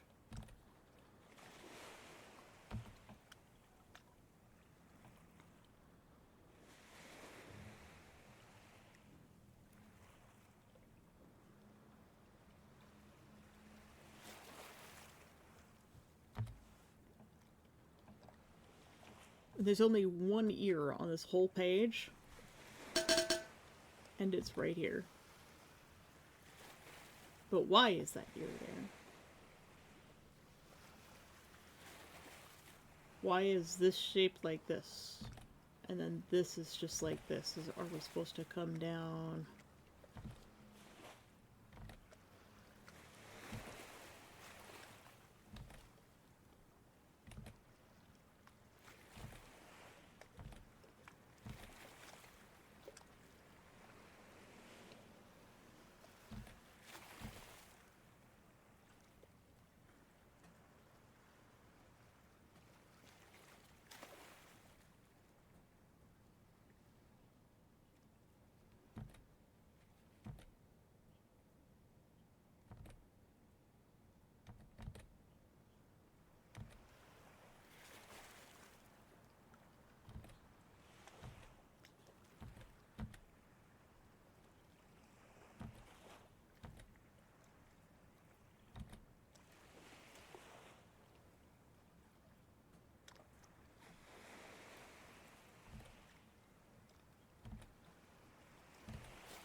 I'm presuming this is the neck.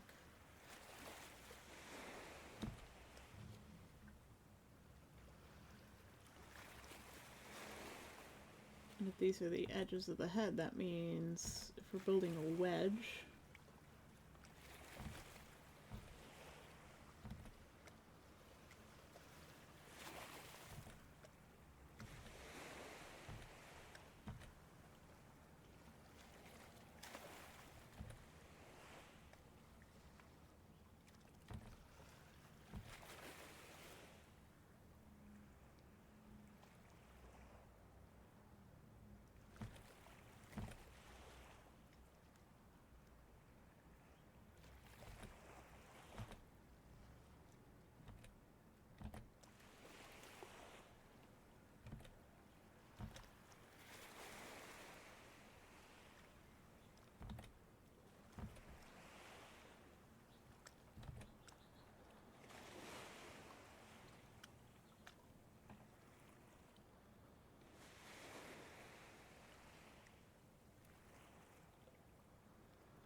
Would that be more like that? I think this one.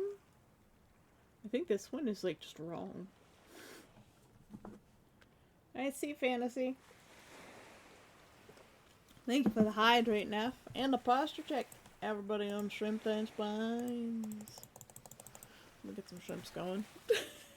Give yourself a little wave back and forth like seaweed in the ocean currents. Yeah, I suspect that this worksheet, this head is just, it's wrong. This one makes a little bit more sense, but he doesn't really tell you the logic behind constructing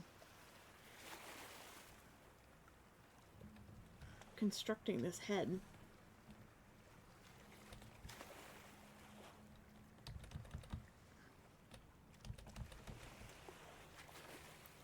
Because he's got this plane here.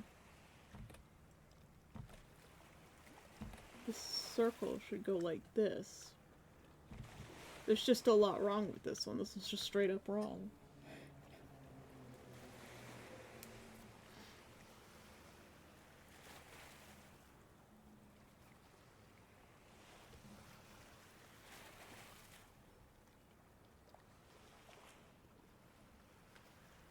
He kind of shows you the construction of this thing, but like, why is it dipping here and then going like this?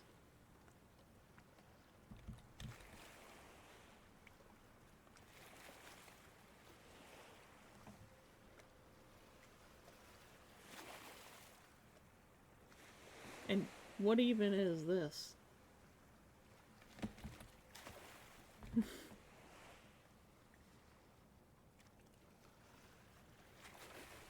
Like, this one is obvious that there's a...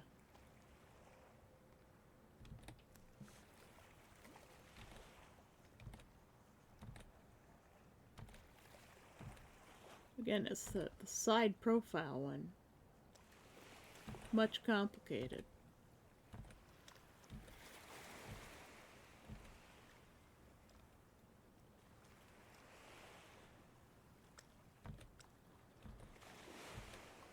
Is the wedge supposed to be straight? Is it supposed to go outwards?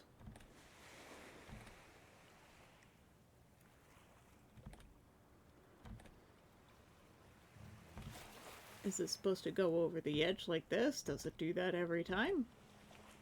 This is what he hasn't covered. Does the ear always go here?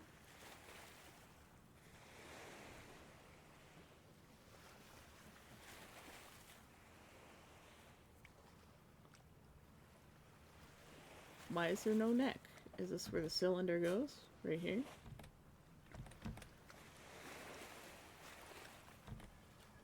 Does the cylinder go here? Does the cylinder go here? Does it go directly on the bottom?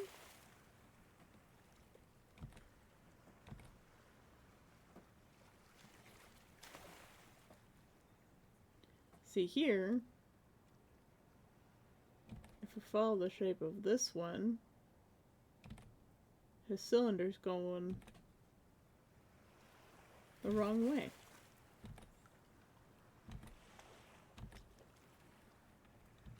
This whole sheet is, I think, wrong.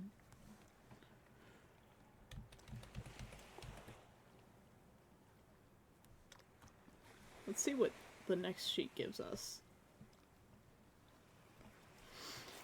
Add a region under the brow line to define the area where the eyes will go.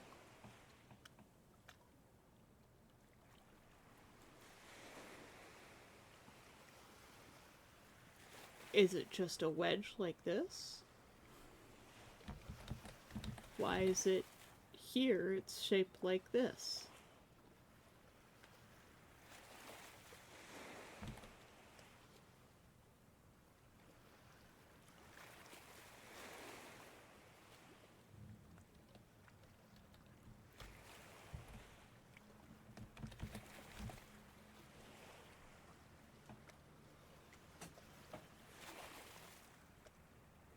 So the first two sheets are fine. Like, the 1 and 2 that we did, great practice. 3 and 4, don't recommend doing these sheets.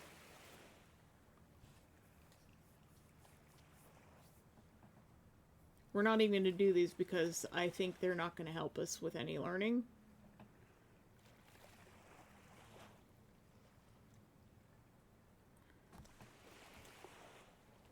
Because he hasn't really taught you anything here.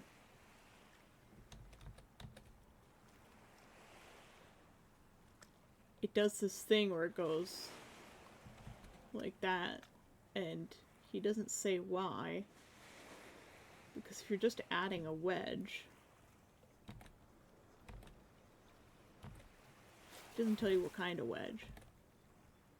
He doesn't say where to place the cylinder for the neck.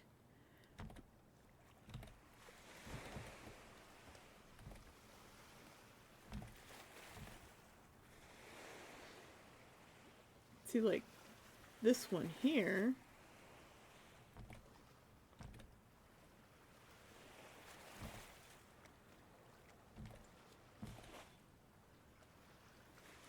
it doesn't really follow.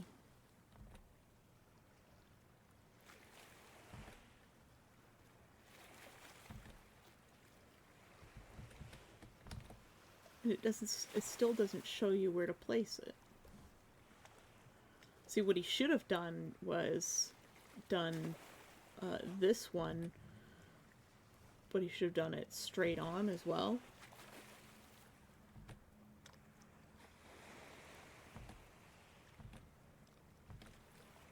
So he should have done a profile, a straight on, where you have the cylinder for the neck, and this quote-unquote wedge for the jaw.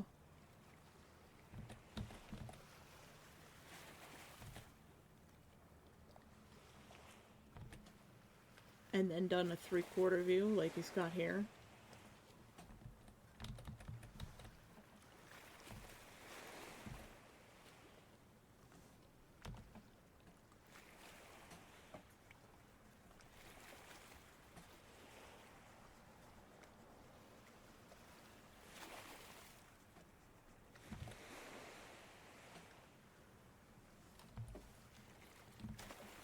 So like a side view.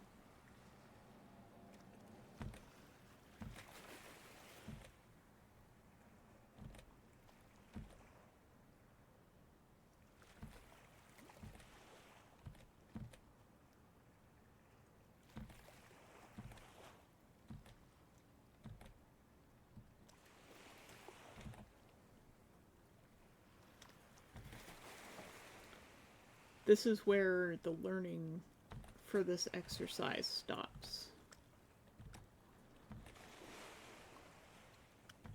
Because he hasn't given us the information on where this wedge goes.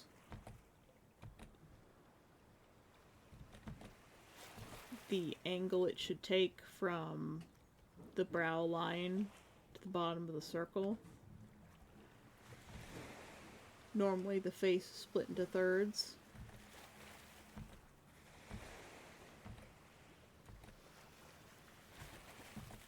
So like your eyes would be here.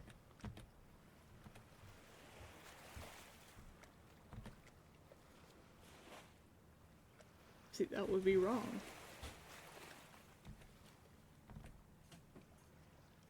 Does the mouth go here at the bottom of the circle? We don't know. Because he hasn't given us context. So this is where the learning will have to stop for today. And I will have to do some external learning on my own. And then come back to you guys tomorrow or the day after with a little bit more knowledge. Because something has hit a block here. And as I'm learning how to learn, I've realized that he's skipped something here, which is how things should be placed. You know, where the neck goes, the distance that wedge should be from the sphere and its actual 3D shape and its placement in relation to the circle that's on the side of the skull. That's the flat plane of the human skull. But we did a lot of work with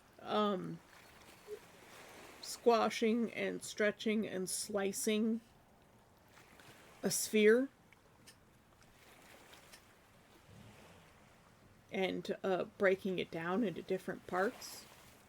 And that is an important fundamental exercise. I don't think it's going to help me with the drawing that I'm struggling with. But it has done a little bit to help me work out not work out, but I guess conceptualize 3D shapes a little bit better. That's why you need to do that with more shapes. But I don't recommend doing the pages 3 and 4 of this guy's exercise because he's left something out in the teaching that is fundamental, like the neck placement and its size relative to the head, and the shape of this quote-unquote wedge, which seems a lot more than a wedge. It's actually a much more complex shape than just wedge. And I looked at this page before stream started, and I was like, this seems kind of weird, and now I know why it's weird. It's because he's left out some fundamental parts. Like, there's only one ear drawn on this whole page, so where do ears go in relation to everything else? And then you look at the brow one on the next page. You're like, why are these things shaped like the way they are? So, but this one with slicing the spheres and drawing the different vertices inside the sphere is also a very good exercise, and I do recommend that. Particularly the slicing it in different shapes. Try drawing like a square through it or something. It'll help you figure out how some surfaces work. Like in this case, if we take this one and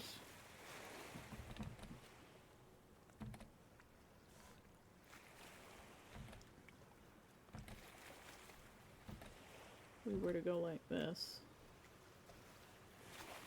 and then we just draw our own little square here. If you were to extrude that shape through the sphere,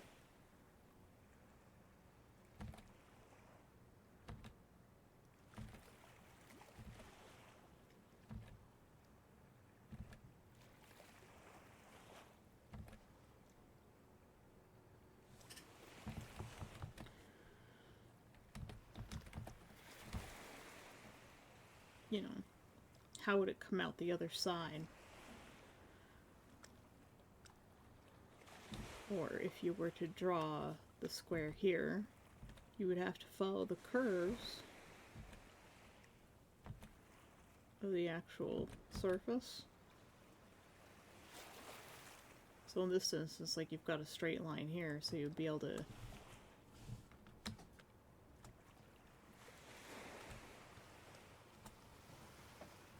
do that. Then you've got a straight line here.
And be able to draw a slice through that as a straight cube with curved edges. There you go.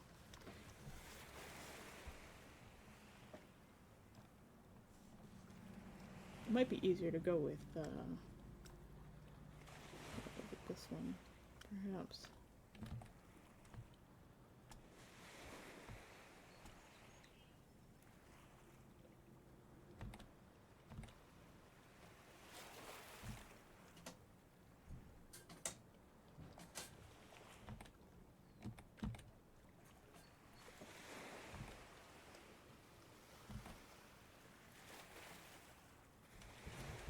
You have to draw it pretty big if you wanted to be able to see through it.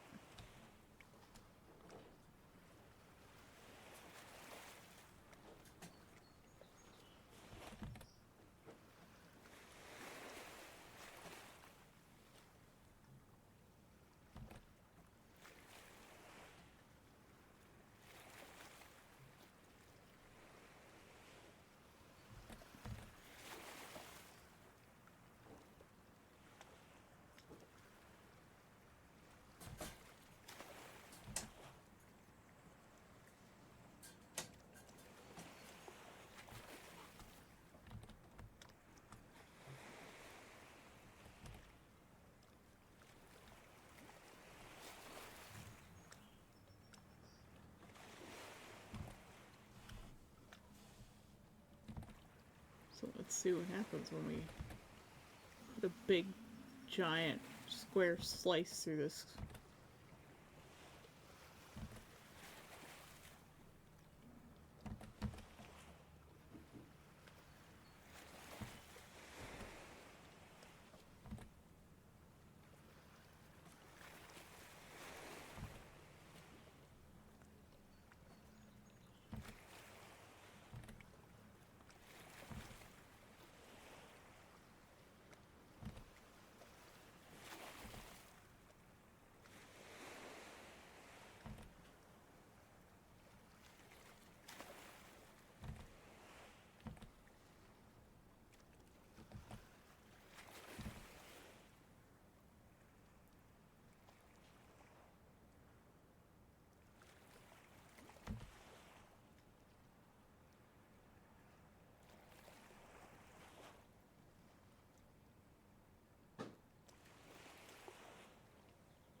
Ah, that's what I wanted.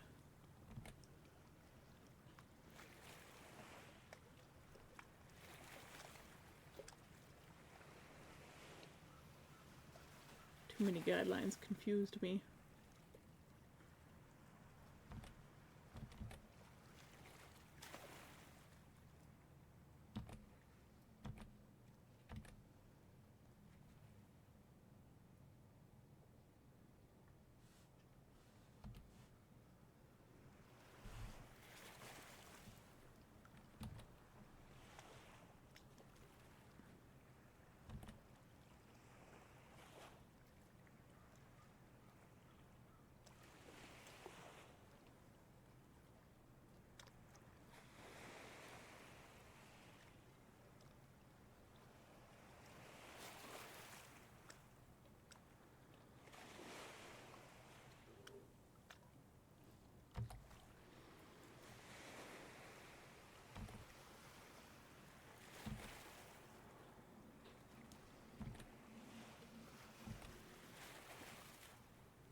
There.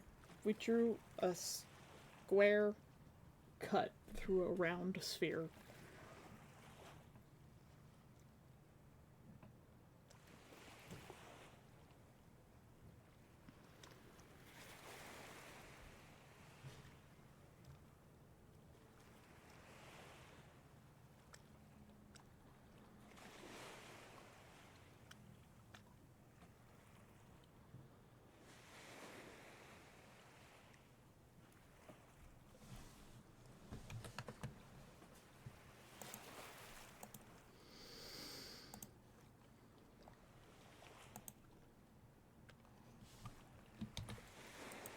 Anyways.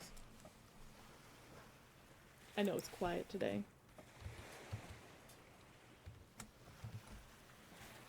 I'm sorry, it's so quiet today.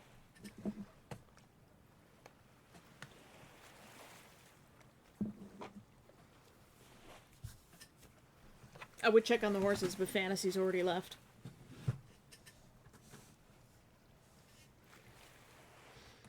No, we haven't had Necromancer say anything today, unless I missed it. Has anyone seen Necromancer today? I guess he's in meetings. I get worried when we don't see some of our regular fronds.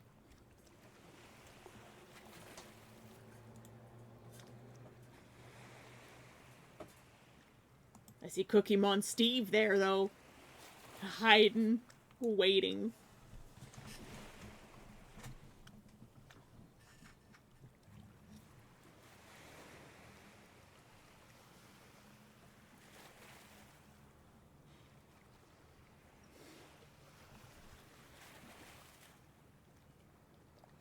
This music makes me sleepy.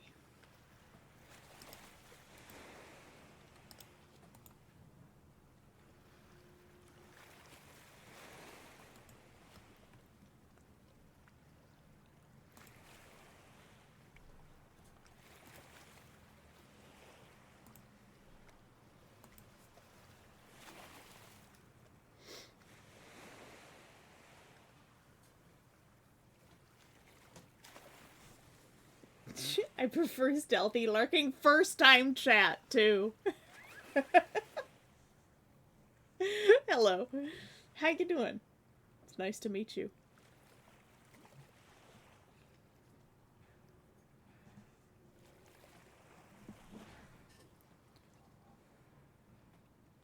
Did you just decide to swing by for the basics? I am an accomplished artist, but I never got to do basic exercises, you know, like the standard gesture drawing and drawing cubes and whatnot. And so I'm going back to the foundations so that I can improve my artwork. It has helped quite a lot. I have learned a bunch, but I've plateaued in some of my learning, so we're going back to some other basics. Like this picture I'm struggling a little bit with, especially perspective, and foreshortening is something I have a lot of trouble with. Doing okay, popped in a recommendation. I've been watching to see whether I want to add you to my work. Cookie Monsteve is visiting the island. Thank you for visiting the island, Cookie. It is good to meet you. We're chill here. We're very chill today. Like, today is very, very chill. Sometimes we play a little bit of Palia. We're doing the ranching right now. I'm locked out of the main quest line by a glitch that I'm waiting for the devs to fix, but they can't even seem to fix their problem with their fish that everybody's having. So I suspect it's going to be a long time before I get to the main quest stuff. Which means the new items and the new relationship with the new NPC and... But this painting is a revisit from a drawing I did back in 2009. I'll make this big so that you can actually see it. This was a roleplay character named Icarus.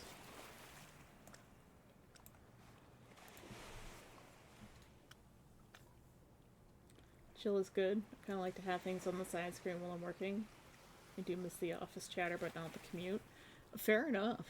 work from home has changed work culture in ways that we have yet to fully comprehend. Uh, but it is fascinating. But hey, because of that, I'm able to make a little bit more of a career out of this by having people show up and wanting to hang out with others that they wouldn't otherwise be able to do if they worked in an office. So it's actually led to an extension of job creation as well.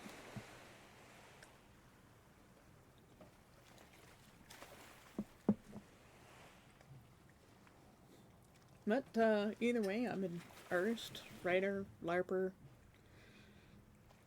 crafter, designer. That's what I do.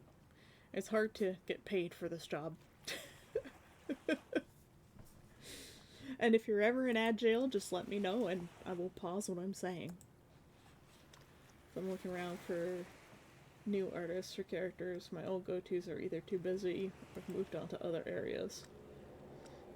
Well, I also do commissions. What's an ad? Oh, you have an ad blocker?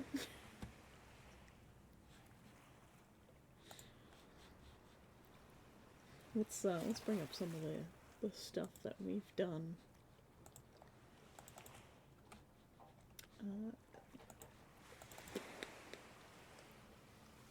We have our legendary egg practice. I started this in 2024, and every once in a while we do a new egg drawing. So we have 2024, 2025, and 2026 egg painting. And it's sort of a tracker of improvement.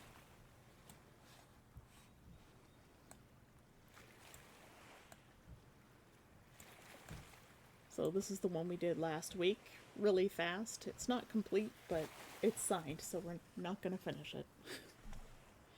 I did notice that you do commissions, so we may have to talk more. I'll be building a new character in the next couple months. Well, okay. That's good to know.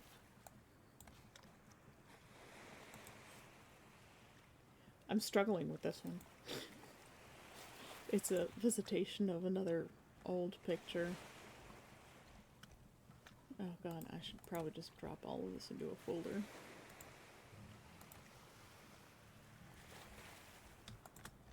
Hold on.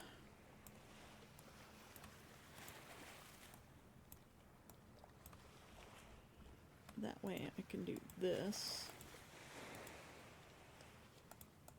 And then turn on the original one. So it was 2011. I had tried doing extreme perspective and I failed horribly.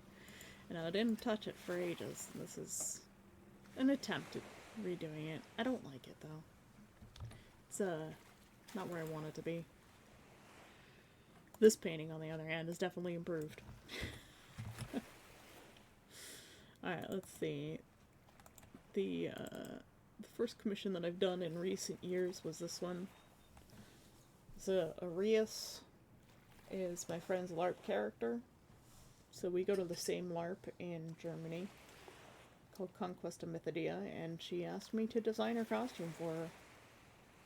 We went through a couple of iterations, and this was the final, and she sewed a costume based on this design, and it's absolutely drop-dead gorgeous. She just blew it out of the water.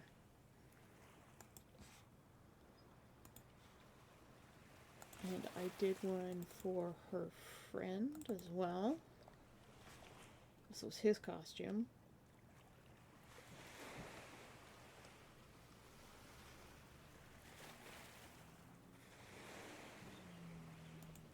My drawings have grown quite a lot since then. These were 2024, towards the end. I specialize more in portraiture, but my portraits have gotten better since then too. This one was for Necromancer. Let's see. And this one takes a little while to load, and this one is also for Necromancer. So he wanted a portrait of his wife as a succubus. This painting took many months. And since then, my anatomy has gotten even better. I haven't tried LARP yet. Most people that I know who do are out east, and I haven't found people that I know in BC who can help drag me in. But I'm sure somewhere around when I have a bit more time. You're a fellow Canadian. Yay! I like my fellow Canadians. What else? What else? I was doing Fox and Crow from the Skill Tree channel. Or rather, Kit and Maddie from Skill Tree, who play Fox and Crow at the LARP that I go to.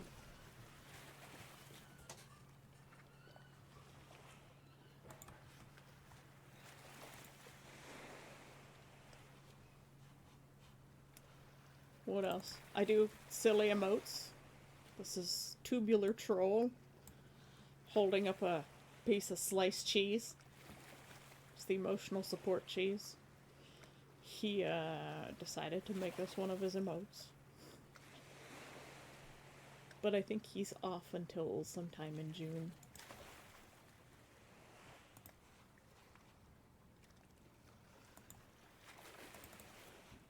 And then this year it's been mostly character studies. I did some motion studies. Studying an artist named Con Liu, who works for Riot Games presently. We started a painting of Alex Preddy back in January. I haven't finished it, but paintings take a long time.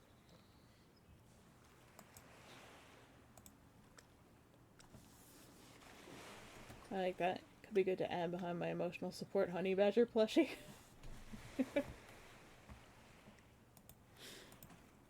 Emotional support cheese is pretty great. And let's see, what else? These ones might take a little while to load. These are the witch hunters from my book. These are people from the book, not necessarily witches. And then this one's going to take a little while. There we go. These are the witches. So I'm writing a book called The Witch Hunter Society.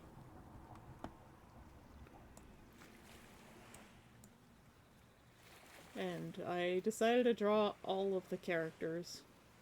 Some of them still need work.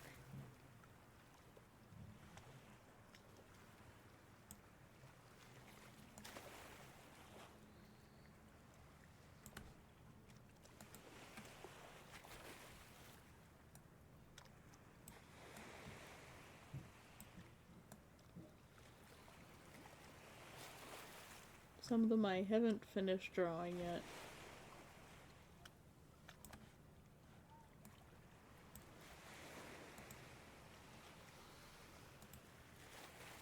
And our mermaid piece, which needs a lot of painting yet. Even though it's already the end of May. Once again. We're further along this one than we were last year's mermaid, which never got finished. Because there was just so many problems, I couldn't fix it. You do animal type characters as well. One of my favorites is a squirrel person that is actually rogue fighter multi-class. I mean, I can try. Aki wants me to do a raccoon for him that's walking through the woods. And I need to sketch that out to see if I can actually do it.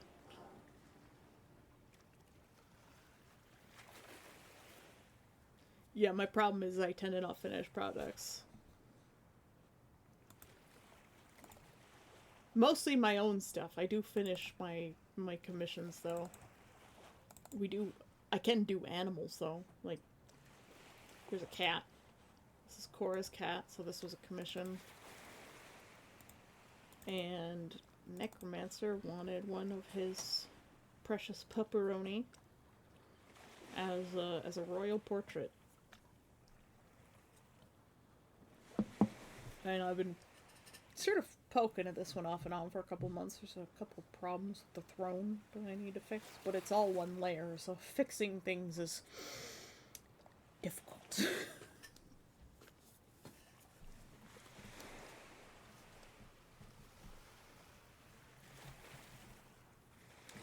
if you do go to a LARP, what kind of LARP would you want to go to? Post-apocalyptic, fantasy, sci-fi, vampire, werewolf? Do you prefer combat heavy or RP heavy? I see a problem in this picture that I need to fix. Yes.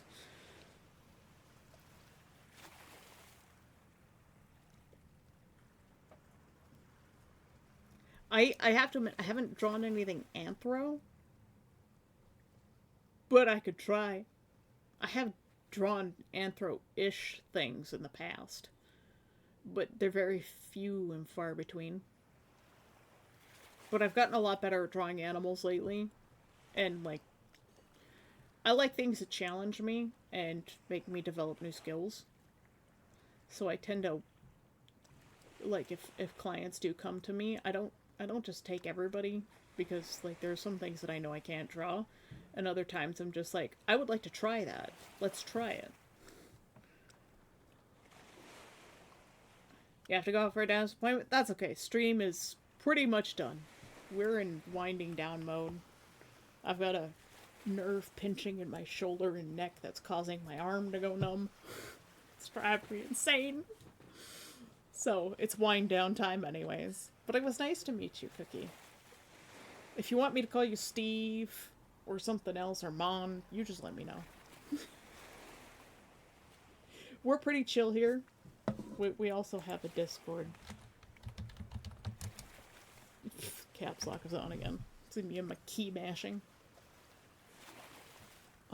Feel free to join the Discord. You can contact me there too anytime you're ready for possibly commissioning.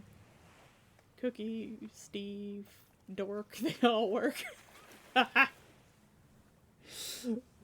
Well, you're more than welcome here, Cookie. We don't have anyone called Cookie here, so we'll call you Cookie until you get tired of it.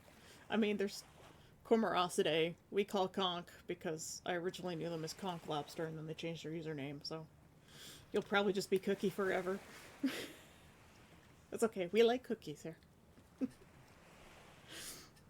But you have a great day. I hope your dentist appointment goes well. I haven't been to a dentist in like a decade. If something goes wrong with my teeth, then I'll go see one. Until then, I'm poor. Save my money. The arting starvist. Speaking of starvist, somebody is cooking something downstairs. Oh, God. It's one of those days. Be around as time permits. Awesome, awesome. There's no obligations here. Just, we're chill. I stream 9 a.m. Eastern every day. Monday to Friday. So, I'm pretty much always here. Yeah, have a great day now. And I think we're gonna find somebody to raid, too. So let's bring open the channel.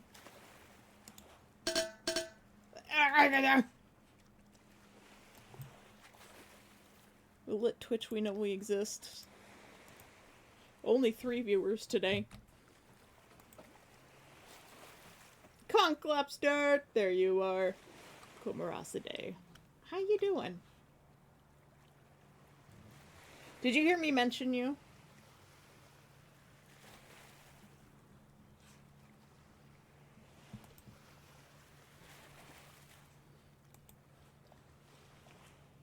Yeah, Twitch is only registering 3 viewers today. I'm not sure it's even... I'm not even... Yeah. So it's probably not even worth it to raid out. Oh yeah, I was just asking Cookie what we should call him. Him, them, her. They didn't specify. And then I was like, oh, okay, well, we'll probably just call you Cookie forever, even if you change your name. Because Conk Lobster is still Conk. Or Cormorosidae is still Conk Lobster. Something like that.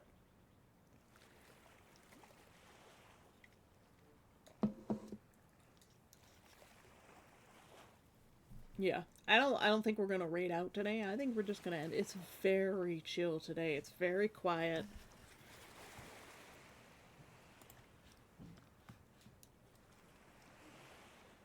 And there's basically nobody online either. Pew pew pew. Lasers.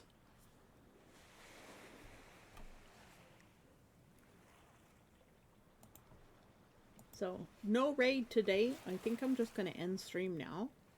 And 6 hour stream confirmed. Nah. I'm feeling kinda, yeah. They're so loud. My family's so loud today. I'm quiet today, but my family's really loud. But I think that's gonna do it for today. I do have lots of things that I want to do that require me away from my computer, so before I get attached to somebody and like watching something, I'm gonna go. So everybody have a fantastic day. I wonder if I should.